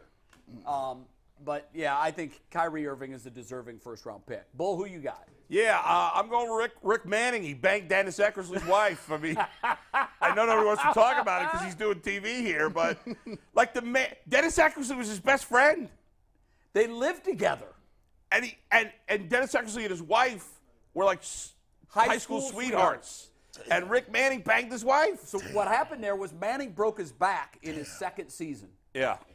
And of the major leagues. They came into the organization together. They were young. They were drafted around the same time, and they were both big stars in an organization that didn't have any. And when Manning was rehabbing his back, he had to stay home. And, of course, Dennis was traveling with the team. And one thing led to another. So you tell Again, me he And was now breaking Mrs. a man Eckersley is Mrs. Manning. on the day. Because they're still married. Oh, are they? They are. On the day Dennis Eckersley found out he got traded to Boston, He did. his wife told him she didn't love him anymore, and she was with Rick Manning. Hey, look, man, I can't. I mean, I got a rule. I can't speak on nobody's current spouse, because then like somebody might want to see me. So congratulations to the happy couple. You're going on strong. How many years is it now? Well, this was 1977, Yeah. 70, There we somewhere go. around there. Yeah. There we go, man. So, I mean, it's clearly worked for them. Maybe But- it was. But doesn't change the Manning- fact that he was a bad teammate. Eckersley's never. You don't Yeah. forget that. No. In fact, if I'm not mistaken, I think Eckersley may have thrown at Manning when they faced one another later. Yeah. The bizarre thing about that is the Indians were forced to make a decision because it was no secret that what was going on. Right, It right, may have right. been a secret to Dennis, but it wasn't to the Indians front office. And they had to decide between trading Rick Manning or Dennis Eckersley. And they felt that Eckersley's delivery was too violent. Yeah, and well, that they he were would wrong. not have a long career. He went on to win 20 games with, and by the way, he had Right. already thrown a no-hitter for the Indians. Right. He was a very good starter, but Sure. obviously he was a great closer. Well, he went on to win 20 games for the Red Sox, Yep. and then also after that went on to save more games than Right. anyone else until it was broken That's by right. Even Hoffman. for, and, he was on that '84 Cubs team too, and he was yes, pretty he good had that success year. everywhere he went. I mean, I Yeah. knew him from the A's with Right. Famously Stewart. gave up the home run to Kirk Gibson. Yeah, like Eckersley with the Infamously. mustache. I didn't even know. Shout out to Dennis Eckersley. Yeah. And the By whole, the way, it worked out for everybody. I don't involved, know right? Except Dennis. I don't know if this was true or not. I'm not sure this has ever been confirmed, but there was always rumors in Chicago that the same thing happened with Ryan Sandberg and Rafael Palmeiro. I'd heard those rumors that before, too. Palmeiro had slept with Sandberg's I had wife. heard those rumors before, too. No idea. Yeah, if they're true. and because they traded Palmeiro, Yeah. and Okay. you know, Bulls up again, by the way, with his second So, pick. by the way, I couldn't put Rick Manning on my list. I thought about it. He Yeah. was my all-time favorite baseball player. All time. yeah, I hear you. I loved the way he played the game. He was a fantastic center fielder. He ran like the wind. To me, And, nothing lower than sleeping with your best friend's No, wife. that'll And to that'll recap do it. round one real By- quick before Bull goes, Derek Fisher went first, Delonte West second, Kyrie Irving third, Rick Manning fourth, and with the first pick of the second round, Bull is back up. Bull, who you taking? So many good choices. I got to decide. This is right up your Save alley, that one dog. for the fourth round. I got to go Johnny Manziel. Damn it. I mean, He was on our list too, Bull. Johnny Manziel was doing coke in the high rollers room the night before his first game. Crazy. I mean, the man didn't give a rat's ass about a single teammate. We don't have one specific incident where, like, he slept with a wife. He probably did all this stuff. He's a horrible person. He was a horrible teammate. He destroyed, like, that Browns team that year with Brian Hoyer. Now, Brian Hoyer's not any good, but for a moment in time, we were having a lot of fun watching that team, and they were playing well. And then Johnny Manziel just destroyed that team. And I was a Manziel guy, too. He went to Vegas before the Steelers game and wore a disguise. That's Yes. crazy. Johnny freaking Manziel. And, What a and by clown. the way, I mean, he Yeah. was the Heisman Trophy winner. His face was, especially in the casino, was loaded with sports fans. Yeah. And I can't remember what his alias was. I did think his alias was funny. If you want to Google Johnny Manziel alias in Vegas. What was his name? It wasn't Ron Mexico, was it? No, that was Michael Vick. I want to say it started with a B. By the way, It was Billy. Billy? Yeah. But there was something else. There was a full Billy name. Manziel. Oh, it was Billy went with Manziel? Billy I Man- thought there it's was not even a something else good to it. nickname. No, I thought it was better than that. by the way, Bad job with by me. when I was calling games for in Utica College in the early 2000s, we had a kid on our hockey team whose real name was Ron Mexico. Oh, shit. Ron Mexico, for those that don't know the story, was the name that Michael Vick Yeah, gave that's right. to a woman who later alleged that he had given her herpes. And do I have that right? I think Yes. so. I don't That's the remember story. all the details. But Ron Mexico, that's That's a great an name. all-time Yeah, good yeah. one. That's what. All right, so for our second pick, the production team is shocked that this athlete fell this far. How about Tanya Harding? Oh! Yeah. I was saving her for the Okay. fourth round. Wow. I Tanya never thought Harding- anybody would take I'm her. going to tell you something, though. I'm going to tell you Tanya something. Harding, if she for anyone was who- never her teammate. They were teammates on the U.S. Olympic figure skating team. They were trying to become teammates. Oh, on the US Olympic figure skating team. the Oh, caveat. good thing I didn't That take is her. not according to all the stuff I read last night. No. But Jay, you were alive for that, and I was 1 year I old. was alive, So and it was at the They were Olympic trials. potential It was Olympic teammates. trials, And, right? and to make Why? Tanya Harding Why? was on the outside looking in, and she felt like, I'm from a trailer park in Oregon. I'm never going to get this spot to a beautiful girl from Boston. So she hired this Galooly nut job Jeff Galooly. to hit her in the shin, and then she was Break your famously knees. cries, "Why me?" But they weren't teammates. I think it's about close. it. Listen, we'll let the chat decide. I think Okay. it's close enough, and I think Tanya Harding could have been a first-round pick. To get her in the second round is unbelievable value. That's like Imani Bates That falling is- 49. Is Tanya Harding falling to 6? That in is this the- draft? Well, but again, she didn't meet the criteria. The criteria was teammate. Well, your teammates in training camp, even if you're No, so Corey and Marquise Goodwin were never teammates. Because they didn't make one. they're both Americans. They're both Team USA. That's no, teammates. you're only Team USA when you nail the Olympic spot. Then you're Team USA. Tomato. Tanya, No, this is Tanya not- Harding's our Let me pick. tell you something. Tanya You may Harding's look our at this- pick. You may look at this as like, oh, that you're splitting hairs. The definition of a teammate is when you wear the same jersey and you're under the same. Anthony wants to chime in here. We're the Okay. production team. We make the rules. Sorry, Jay. All right. All right, Case be closed. be wrong if you want, Tanya Harding, but take stamped. Tanya Harding. Jay, you're Jay, up. your second pick. Okay, man, this is really my top 3 are gone. So I'm gonna go with Dennis Rodman. Yeah, he was on Oh, my good list. pick. Dennis Rodman was just not a good teammate. He was a good team player when he was on the floor. In fact, some would say he was the ultimate team player because all he wanted to do was get rebounds. That was it. Right. And that's dirty work, and nobody loves to do that. But he was disruptive. Famously, the story about the time off in Vegas where he just left the team, and there's that. But there are other episodes as well where his actions were constantly a disruption to the team that he played for. Whether it was doubt. the Pistons, the Spurs, or the Bulls, it was a consistent theme throughout his career where Dennis, off the court, always put Dennis first. And many times it was at the peril of his team. And so for that, he's my second pick in the worst teammates ever draft. These Teammates being the key word. These next 2 picks is so devastating. I can't believe no one has these, and this is for thinking outside the box. This one's going to shatter their sports world. Coming in at my number 2 pick, Michael Jordan. Let's Wow. get to it. Wow. Michael Jordan, you just mentioned Dennis Rodman. The architect, I'm not going to argue with this, actually. the architect of sending Dennis Rodman away and then going to get him was Michael Jordan. Yeah. Second of all, Michael Jordan got Doug Collins. Bye-bye. Matter of fact, Michael Jordan went to the front office and told them he never stuck up for Scottie Pippen when he wanted a contract. Never.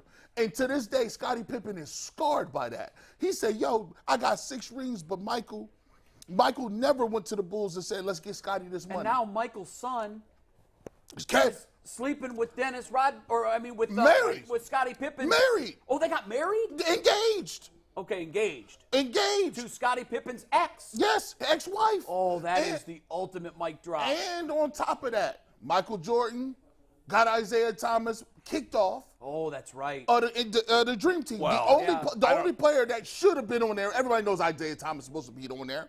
And on top of that, we'll throw this in a way, Michael Jordan is the only person I've ever seen in my life in the middle of a championship run, 3 for 3. He says, you know what? We won 3 in a row, guys. I'm gonna quit. I'm going to quit and go play baseball. You know little what? high That's a school good dream. one. That's What? He's And this is underrated bad teammate. And this is Yeah, the you're guy right. we got at number 1. I'm sorry. Yeah. Sorry, Mike.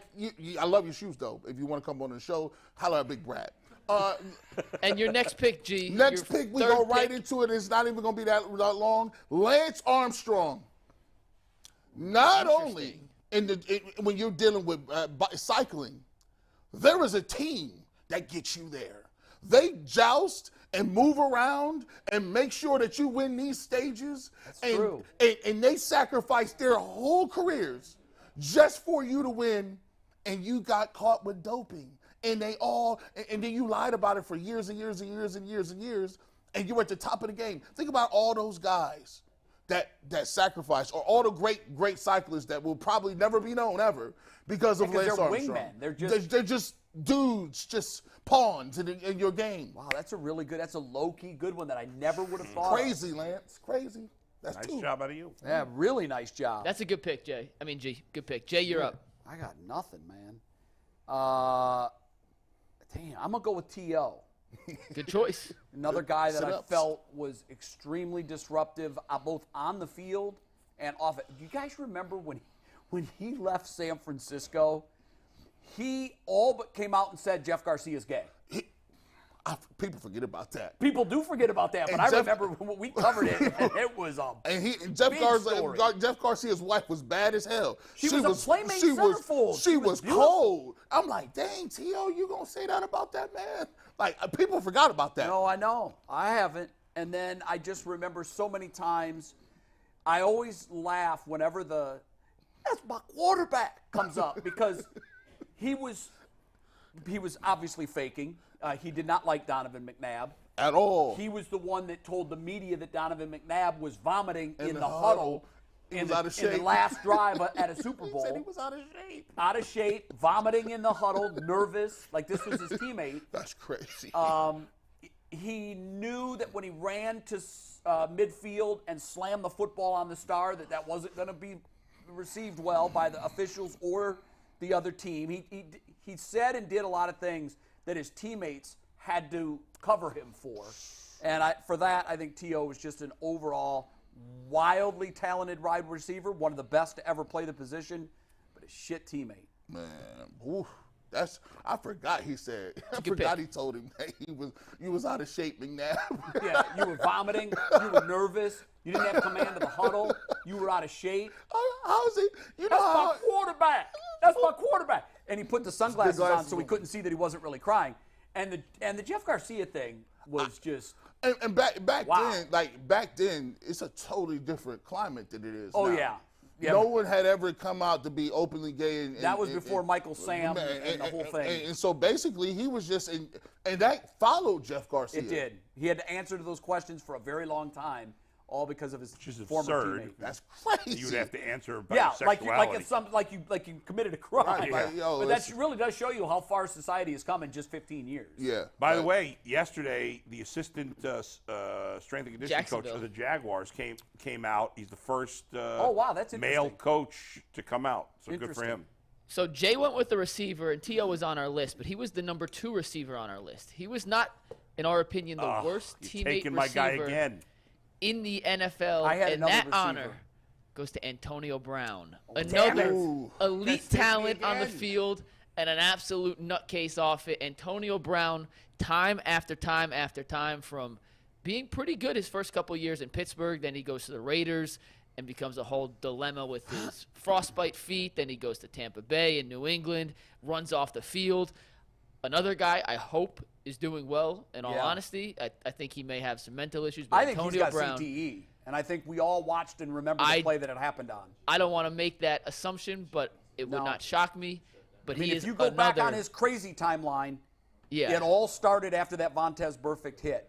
Another elite talent and another terrible teammate. Antonio Brown was our number 1 choice, and to get him in the 3rd round, I think it's a good choice. Did you mention when he was live streaming the speech in the Steelers locker room? Yeah, that was the start of it all. Oh, okay. Yeah. I missed that. All right, there's a litany of things you can name on the Antonio Brown's bad teammate list. I got so many good choices left. Bull, you have 2 picks here, by the way. He got real personal with Tom Brady, too. Yep. Real personal. The fake photoshops of his sleeping with his wife or ex-wife. That was not. Come on, bro. That's a cancelable offense. Yes. So, Bull, who do you, now you don't want to say who you're considering. Wait, is this your last pick?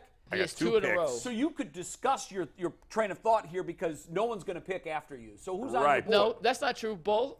Don't give Jay got any 4 extra picks that right? he may use later.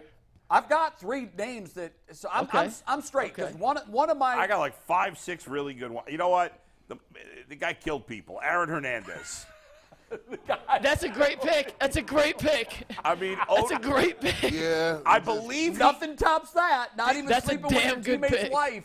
That's a good pick. I mean, he killed people. I don't know if Odin Lloyd might have been his teammate in high school or something. I'm not sure. No, he was a semi-pro football player. Right. I think their connection was his wife, Aaron Hernandez's wife, was a brother-in-law or something. Yeah. They were like family. Brother-in-laws. I mean, he was in trouble his whole career. He was always getting in trouble. And there's a line of thinking that says he's responsible for a lot of other murders that he's not currently on the hook for. And I don't know. The guy killed people. That's nothing much else. I mean, nothing tops that. Now, for my last pick. Can we get a look at Bulls' team so far? Because it's pretty good. Yeah, he has Rick Manning, Johnny Manziel, and Aaron Hernandez. God, these are all good teams, you guys. This is a good topic. They're really good teams. Bull, if you take he's number 7 on our list. If you take number 7 on our list, I'm be livid. What sport is it? I'm not telling you. Well, because my guy's not a basketball player, I'll tell you that. Neither's ours. I'm debating between 2 baseball players and a football player here. Just don't take our guy. I'm going to go with Trevor Bauer. Oh, that was one. That was wow. one of our 2 finalists here. That's a good pick. Trevor Bauer was widely disliked by most of his teammates. 3 of the 4 of yours had Cleveland ties. Played in Yes, that's true. He was a shitty teammate in Japan that they sent him down to the Japan minor leagues there for a little while. Is he done? Is he out of baseball? I thought he was still pitching there, but I actually don't know. I mean, I know in one game, like the very first hitter hit a home run off of him or something. Yeah, he's just his college teammates didn't like him. A lot of his professional teammates didn't like him. His Japanese teammates didn't like him. Nobody likes Bauer. Yeah, he's a jerk to people, and there you go. Ian has to chime in on this real quick. Yeah. Yeah, I was just going to say, I saw a YouTube video that suggested that Trevor Bauer is doing a lot better in Japan than he started, and that, like, a lot of people in Japan actually like him. Interesting. Nobody asked you to chime in on that, Ian. Ian, you're killing his pick. Ian, it was supposed to be buddies here. Somehow, Ian's a Channel 3 intern who's been doing a wonderful job up there and down here. Ian, if you can, why don't you research that and see if you can find what his current stats are in Japan? Because I'm curious about how he's doing. Because I maintained this on the show that you can bet your ass if he's 11-1 at some point, there's going to be a major league team that brings him on for a pennant run. He was not doing good in Japan at the last time I saw it. Well, so. I've only saw his first 2 starts. He lost badly in his first one, and I think his second one he gave up a home run to his first hitter. I don't know, but I haven't looked. So, Ian, if you can dig that up, we'll pass them along when we get the numbers. I've got it. You got it. I've got it. Bull's he has a link on his phone to the Japanese Baseball League stat page. Here we go. He loves baseball. It's a shortcut on his phone. He is 6-3 Okay. with a 3.46 ERA. I would say that's a good year. I mean, it's decent in the Japanese league. Well, the Japanese league, I remember a scout 20 years ago told me that Japanese league is equivalent to AA baseball. I thought it was supposed to be AAA. Another scout told me recently that it's actually their best teams could come over here and could play with most of the bad teams. Like, in other words, if you bring a Japanese League championship team over here, they're going to be better than the Oakland A's. 89 Ks and 81 innings in the Japanese League. So that's he's doing fine. I don't know how that was. He's not dominating. No, he's not dominating. But 6-3 might get some attention, Bull. You know I just think winning over everything in the United States. That's true. All right, who's next? But think about that. We're up next. He's such a bad teammate that even an American team wanted nothing to do with him. I know. At this point. Be interesting to see what happens to him from here. Okay, what's your pick? All right, so we're down to 2, and we really can't decide here. I know Ian's on one side, Anthony's on the other side. The issue is he was beloved in college, so I think we're gonna go with Richie Incognito, who was such a bad teammate. I had him on the list. Such a bad teammate. He bullied one of his players, including using Into some retirement. into retirement, and he used some very inappropriate language in that. Incognito, wherever he's been, has been a guy who has had run-ins with the league. He was good, too. Physically. He was a very good player, but he was, by all accounts, a guy who had very few friends in the locker room. And at the end of the day, if you were such a bad teammate that you bullied another teammate into retirement, that puts you in the all-time bad teammate Hall of Fame. Yeah, no, that's outside of killing somebody with Aaron Hernandez as the notch in, I think bullying another teammate into retirement is like the second biggest notch you can have. Yeah, I mean, it's he walked away from a great paycheck. Was a good lineman. He was a fellow offensive lineman too. That's the other thing. Yep. Like he was I know, bullying somebody and a that's young in guy his- too, which is just such a dick move. Like just- such a young guy coming in. His name was Jonathan Martin. He gets You know what amazes overlooked. me? Hazing is still a thing. I mean, This when is you look at great. what happened Well, to Pat Fitzgerald, and it's going on right now at Massillon. Yep, we talked. What is wrong with these people? I don't understand. Now, Pat Fitzgerald said, hey, I was unaware of what was going on, bullshit. and I'm sure the Massillon coaches will Yeah. say the same thing. But I'm just stunned. I'm stunned that it still goes on. Just like I'm stunned that there are still fraternity house drinking deaths. It's insane. How in the world does that happen? What is with, like, how do the ones that are, like, sexually based, like the Northwestern thing, like, Well, Maslin was too. Yeah. Who starts that? Who thinks that's a good idea? I don't know. I never understand played that. on a team that was, pulling down a player's pants and making him stand in I'll front quit. of the group naked. I'm quitting the team. Well, a lot of people at Yeah. Northwestern did, and now Yeah. they've got 8 players that are suing him. And Pat Fitzgerald, folks, is widely regarded as one of the best coaches in college football. Yeah. The only reason most people don't know him is because he's decided to stay at his beloved alma mater. Right. Every time a big job comes up, his name is in the loop, and he quickly steps forward. He'll be looking now, Yeah. but he used to say, nope, I'm staying home. And how he was allowing this to happen on his watch. God. And if he didn't know what was going on, that's an indictment on him. Right. All you do is you stand in front of your team and you say, hey, listen, guys, let me tell you something. I'm the head coach, and I love whistleblowers. If you hear somebody talking about it. Yeah, that's a smart move. Come on and talk to me. Yep. I'll make sure. Because it's not going to happen here. You're protected. Ain't nothing going to happen to you. And the people that is threatening them, they're going to be gone anyway because I'm going to learn about it. It's zero tolerance policy. If you even hear somebody even looking like they got a problem or they want to, hey, we're going to do this to these freshmen. No. Come talk to me. I love whistleblowers. You want to have the Zero freshmen tolerance. carry pads. Yeah, that's one thing. Buy the coffees. That's one thing. That's fine. But making him stand naked in the shower while everybody snaps his with a it's- towel. We ain't doing that. What is wrong with you? We ain't doing We that. got two. nuts. That's Yeah, bad teammate behavior for sure. We got Yeah. 2 picks Go left. ahead, Jay. And Jay, All right. you have your last pick here. Man, this is tough. And it's going to lose. It's going to make me lose in any chat vote. I would lose in any chat vote anyhow, but I'm going to lose it. I'm going to lose it because I routinely take them to task like someone should. But I'm going to put Jeff Kent on my list, and He was on my big list. nobody in the chat is going to know who Jeff Kent is or what he did. I unless had they him might on my have. list too. But he was just a shit teammate. Oh, the worst. All the way around. Remember Yeah. when he I think he tore his ACL and he lied and said I was washing my truck. Right, No, yeah. he wasn't. It came out that it happened in a dirt bike accident. Right. The other thing was he famously got into a fist fight with teammate Barry Bonds, who probably himself wasn't the greatest teammate in the world. No, his Mets But teammates didn't like him either. I once asked a former big leaguer who was the worst teammate you ever had, and he did not hesitate. He said Jeff Kent. Yeah. And it was lightning fast. And then he proceeded to give me a litany of examples of things Right. that he had done that he did things that like defy human logic where you're like, did I just see that? Did he really just say that to him? That was him.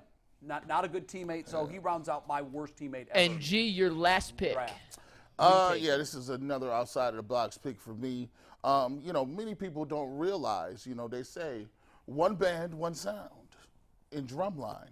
They also say, guys, we need to hunker down in the bunker. The only thing that matters is in the locker room. And coaches do matter. So the worst teammate of all time is Jerry Sandusky. There's nothing left to be said about what Jerry Sandusky did. Not only Jerry Sandusky serving life in prison over and over again, what he did was so bad, it caused Joe Paterno to die like 2 days later. Joe Paterno was so Joe Paterno was complicit. Joe I mean, Paterno in shame. They ripped Yeah. the statue down. ripped his statue down. He came out with his wife. He died like 2 days later. And Penn State, I thought it was a wrap. I thought it was so bad what he did, he made alumni not even want to say Penn State. Sure. That has to be one of the worst teammates of all time. And he narrowly beat out O.J. Simpson, by the way. I was going to go with O.J. All right, so to recap, we're going to go through the 4 teams. We just launched a poll. We're going to let this poll run. Yeah. I was going to say Because he was a good teammate. He took he was the guy that started giving gifts to offensive linemen. Yep. I thought I was going to say that his mentor and USC alum was Marcus Allen, who slept with his wife, which then caused Yeah, but they OJ were never teammates. so that's why I You're didn't right. use it. I mean, Yeah. Mike, you got something? Yeah, we're going to run through the teams real quick. Just a reminder, we launched a poll. We're going to leave this poll up G. for Bush the wins. elongated portion of the next segment. So we're not going to do a 30-second poll. This will be a full poll. But here's Team G, in case anyone missed it. Derek Fisher, Michael Jordan, Lance Armstrong, and Jerry Sandusky. It's a solid group. Jay's team was next. He took Delonte West, Dennis Rodman, Terrell Owens, and Jeff Kent. Team production, had Kyrie Irving, Tanya Harding, Antonio Brown, and Richie Incognito. And Bulls team, Rick Manning, Johnny Manziel, Aaron Hernandez, and Trevor Bauer. They're all great shit teams. They are. By the way, can I give you a rapid fire? Some guys we left out. Who was on Yeah, your you give me list? your rapid fire. I'll give you ours, and we'll move on because we have some fan-submitted trades for Bull. Draymond Green. Yes. Yeah, he was definitely. Jonathan Papelbon. Yes. I forgot about him. Kurt Schilling, a known bad teammate. Yes. Yeah. Milton Bradley. Yep. Remember Milton Reggie Bradley? Jackson. Reggie Jackson was on my list too. Jeremy Giambi. Not Jason. Jeremy. John Rocker. John Rocker. He Rocker. didn't call somebody a fat monkey. Yes. Yes. Yeah. Ron Artest. Jay Cutler and Latrell Sprewell. Wow. Not mentioned on mine. Keyshawn Johnson. Yep. Throw me the damn ball. Yeah. Why you throwing it to the small, slow white guy? Remember Wayne Yep. Corbett? Yeah. Yeah. This one, I was gonna go with him and I left him off because I loved him as a player so much. But Manny Ramirez was not a good teammate. He was up there. He was On not a good our teammate. honorable mention list, we had James Harden, Baker, Ooh, Dwight Howard, Yeah. Gilbert Arenas, that's a good one. Latrell Sprewell, Coach choked his coach. Russell Jay Westbrook, Carlesimo. and Kawhi, just because he never plays. And Get off your ass and play. And McNuggets, by the way, no, you can't say it now because of the way he passed away. But Kobe Bryant wasn't a really good teammate either. Like Albert Bell. like think about how bad of a teammate you got to be if one of your teammates you bullied was on the list and Dwight Howard. Yeah, I think Albert Bell's nickname was Mr. Freeze. He one time took a baseball bat to a thermostat in the Indians clubhouse because he was always complaining, "Why is it so hot in here?" And so one time he just had enough, and he allegedly, as the story goes, smashed the thermostat in the locker room. It is time for our next topic, and this next topic is brought to us by our dear friends at PCC Airfoils. If you're looking for a job with career advancement and great benefits, well, PCC Airfoils is a leading manufacturer in Northeast Ohio. All locations of PCC Airfoils at Eastlake, Menor, Wickliffe, and Minerva are hiring for all positions starting at $18 and up, plus full benefit packages, paid time off, and a signing bonus. You can apply online at precast.com/careers to learn more. Yesterday on the show, we asked the chat, or Bull asked, to put some Shohei Ohtani trades together to see if they'd be worthy for the Guardians. Now, and Bull, again, we got a couple. Let me make this clear before we do this. The Guardians are not trading for Shohei Ohtani. No. It doesn't matter if the Guardians would necessarily make this trade. Like the G said, Jose Ramirez. Yeah, I want to know if our fans are going to be fair to give the Angels a good return, a reasonable return in a trade. That's what I'm looking for. See how unbiased our fans We're going to are. do this pretty quickly. Go ahead. I think you'll be happy with most of them. First one comes from Eric Puchnecki. Will Brennan for Ohtani straight up. Who says no? I think the Guardians say no, I'll be honest. Next. I ain't trading that team control on Brennan for Ohtani for half a year. Not a chance. Come on. Next. All right, Eddie. Bieber, Gavin Williams, Rocchio, Noel, and De Lauter for Ohtani. Way Yes. too much. Way too much. Well, no, but my question was really, will you make an offer? The Guardians wouldn't make that trade. Yeah. But Guardians wouldn't make any of these trades, so it doesn't No, matter. no. They are giving. I don't know that they're giving up too much for Ohtani in theory because the guy's the best player in baseball. The Angels would certainly make that trade. Yes. All right, next up. Allen, Bybee, Bell, Savali, and Rosario for Ohtani and That's Taylor absurd. Ward. That's Allen- They would do that trade. Yeah. but Bybee, that's everything. Josh Bell, and who? Rosario for Ohtani and Taylor Ward. No, the Angels would not do that. Yeah, they would. I don't think they. No. Savali's a great young pitcher with a lot of control. Savali? Didn't you say Savali? Yeah, Allen, Logan Allen, Yeah. Tanner Bybee, Josh Bell, Aaron Savali, and Oh. Ahmed Rosario. Yeah, that's a ton. Oh yeah. I didn't That's, hear. The That's too Angels much. that's way too Savali much. is a great young pitcher. Is way too strong. He's not No, great. I like him. I like his stuff. I think he's going to be I tremendous. think the Guardians are very he wise. had a blip last year, but he pitched hurt. But he's been up and down his whole career. He doesn't have great His stuff. whole career's been 3 years. Look at his rookie season. He was great. Would they do it? I think that's a lot. Yes, Yeah, they would I do didn't that. know. I didn't hear Savali They as would part do of that in a heartbeat. They don't want Bell or Rosario, but No, but they'd take him. But they take them, and that They've means got- there'll be a log jam gone at those two positions. I'm not 100% sure. Allen and Savali are not high end players. I'm not sure the Angels would do that. They're I think pitchers that are very well thought of. They're young pitchers that are very well thought of. And yeah, look, there's on the track of development, they're both at the latter stage. I of that. hear you, but Allen and Savali are not high end. They're not front of the rotation guys. Are they better than what they got? You're not going to give that. The idea that these are two really good young pitchers. If you ask around Major League Baseball and you talk to scouts and GMs, they're going to tell you Savali. Yes, I don't see Savali widely believed that last year you can throw it out. He pitched hurt. He shouldn't have done it, but he did. 2 years ago, he had a very good season, and he's been very good this year. Would Savali be in the starting rotation for the Angels? Yes. Yes, without question. Allen, would he be in the starting Yes, rotation? he would be And in the starting- Bybee? They'd Yes. all be in there. So All three. you got three. So why would the Angels not do starting that? rotation and pitchers? you're throwing in Bell, And he was who, like, is what he is, but you've got control of him for a year. Rosario's Aaron Savali in his career to this point has a 3.87 ERA. Okay, sub-4. How old is he? I mean, he's 28 years old. Okay, what's his record overall? Win-loss. His record? Yeah. I mean, that to me that's meaningless. No, but you look at it. it's 27 and 23. Yeah, I mean, look. He's not a Cy Young winner, but he's a serviceable arm. He was good as a rookie in 10 starts. He was bad in 2020.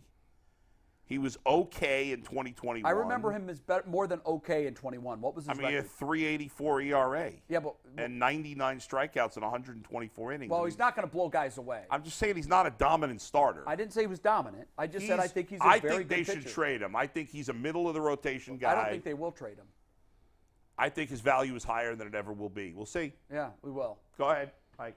All right, next trade is from Spencer Dykes. Gavin Williams, Logan Allen, Valera, Espino, and Quan for Ohtani and Hunter Renfroe. Too much, but they would do it. Way too much. They would do it. Although, again, you guys with the way. I mean, like this is the best player in baseball. Yeah. We're talking about. But you get him for half a year. I hear you. And here's the thing, to your point, this is nonsense. We're wasting time. Yeah. They're not going to do that because now, if they were 63 and 30 right now, maybe they would do it. The only reason I brought this up is because I want to see if our fans would make these trades that are just absurdly in favor of the Guardians. And they're not. Our fans are being, if anything, going too far the other way. They're going way too far. They're mortgaging the future for a guy that's going to be here half the year in a season where they know they're going to make no run. This team is not equipped to make a run, they're not. period. They're not. I mean, they may fool some folks and stick around 500 and maybe win the division and sneak in the playoffs. They're not making a playoff run. They're just not built for it. Not as currently constituted. No. And Shohei Ohtani wouldn't be enough to put them over the edge. Probably because not. in a 5-game series, he's going to start twice. That's it. True. We have one more for you, Bull. Yeah.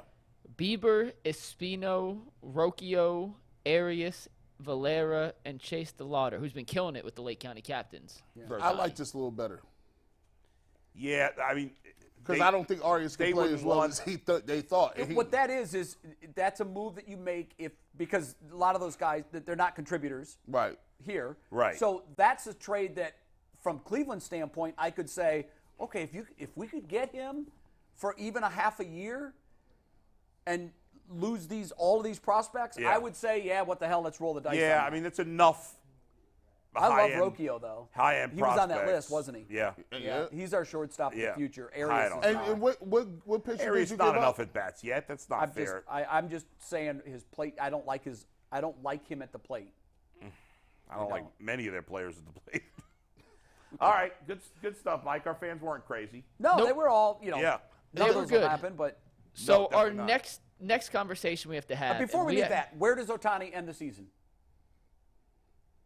The Angels. Oh, they don't trade him. I don't think so because they're not that far out of the wild card. Yeah. They just won 3 in a row against the Yankees, and And this is what I proposed yesterday. The trade I proposed, and I said you can get him without getting any of that. You ain't got to give up all that. The trade that would go through on both sides would be Jose Ramirez and Bybee for Ohtani. Yeah, no, that'll never happen. the Guardians would never do that. I'm saying like, But if I was the I mean, the Angels. I would do it. Of course you would, but if you're the Guardians opening next season without Ramirez or Otani, you're fired as the general manager. right. for doing that. If you wanted to get him, that'd be real easy, you'd have right? you'd have him for 8 weeks, and then you'd finish. Yeah, whatever. and then you traded your second best player, or who I would haven't be the heard second. any chatter about this. I Yeah. don't know.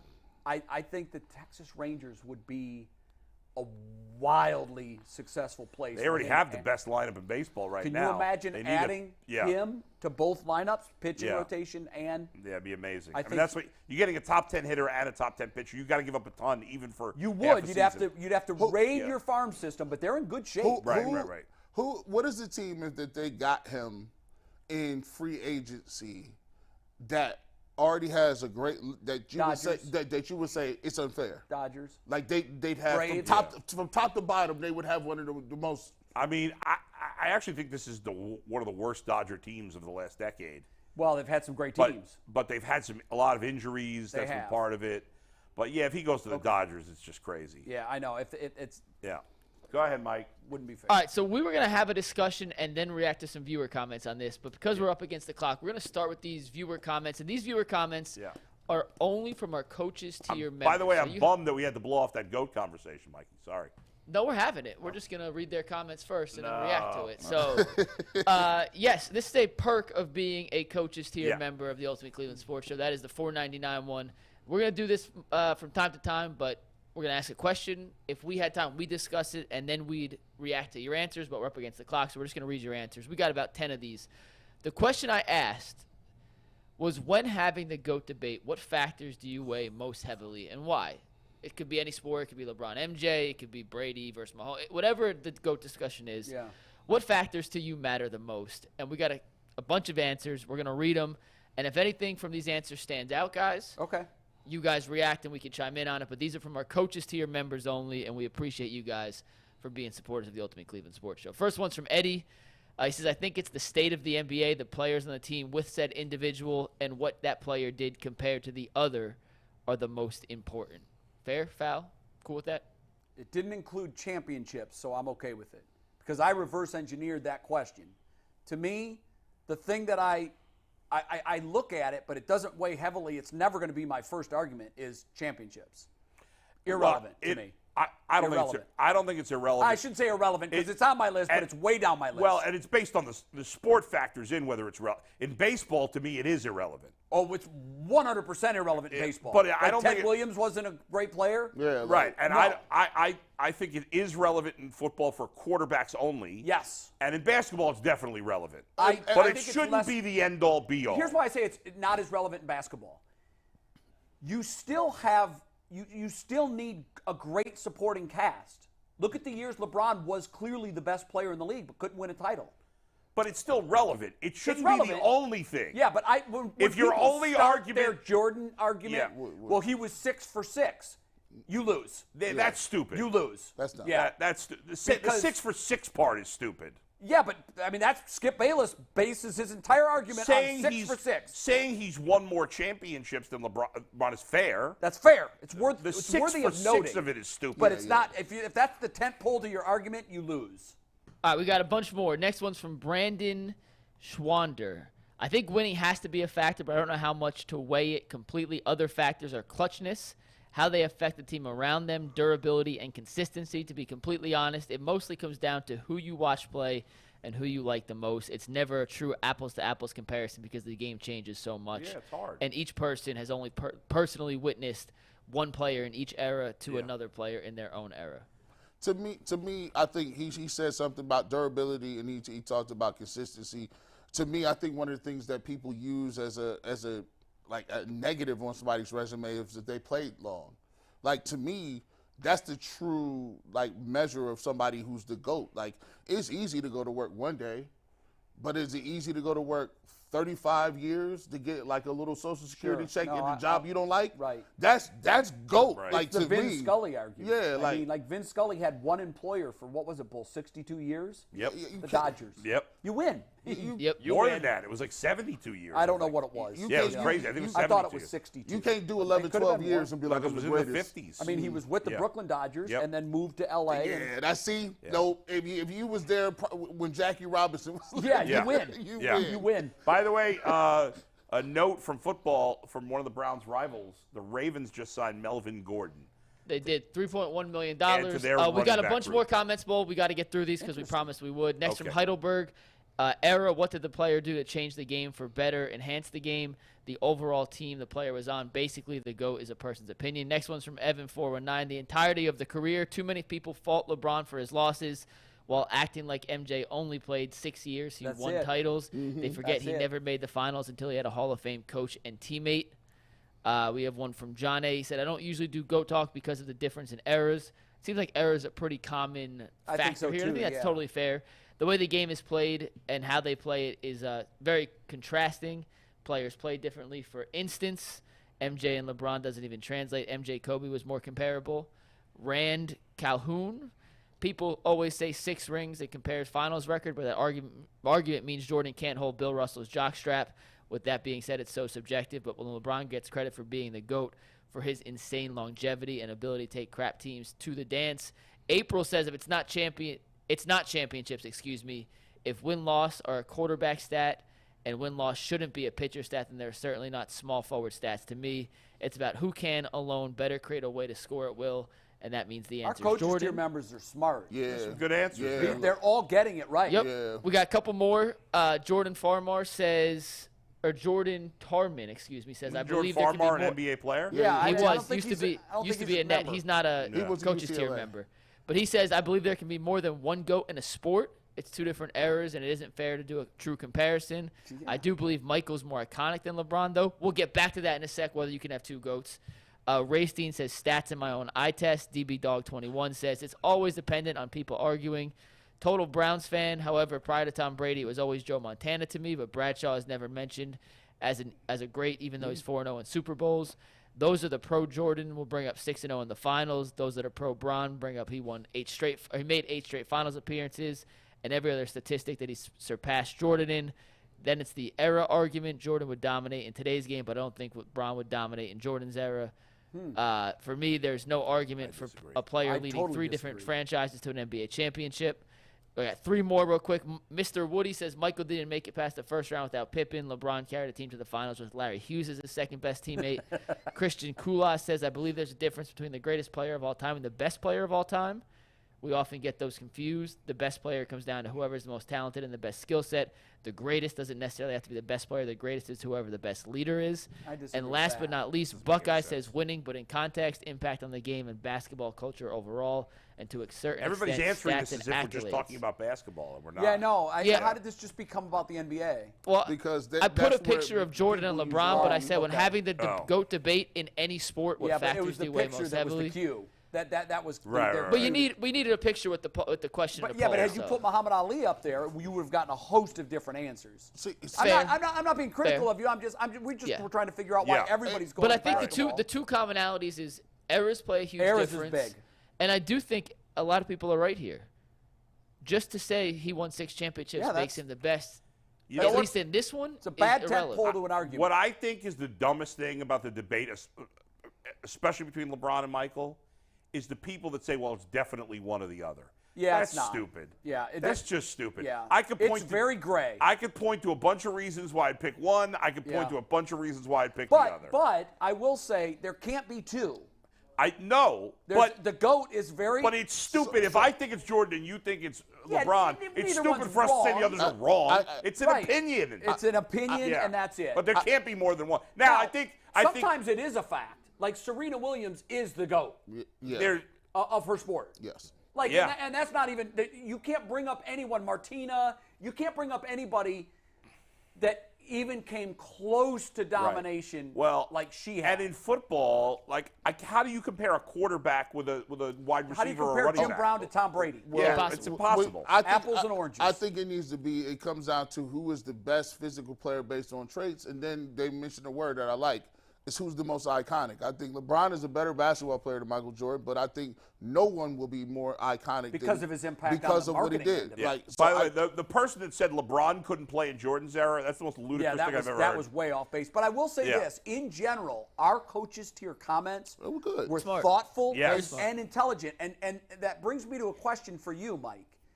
When we do these polls that are open to everybody, we get these these results that we're all sitting up here going, what? Is there a way that we could do a coaches tier only poll?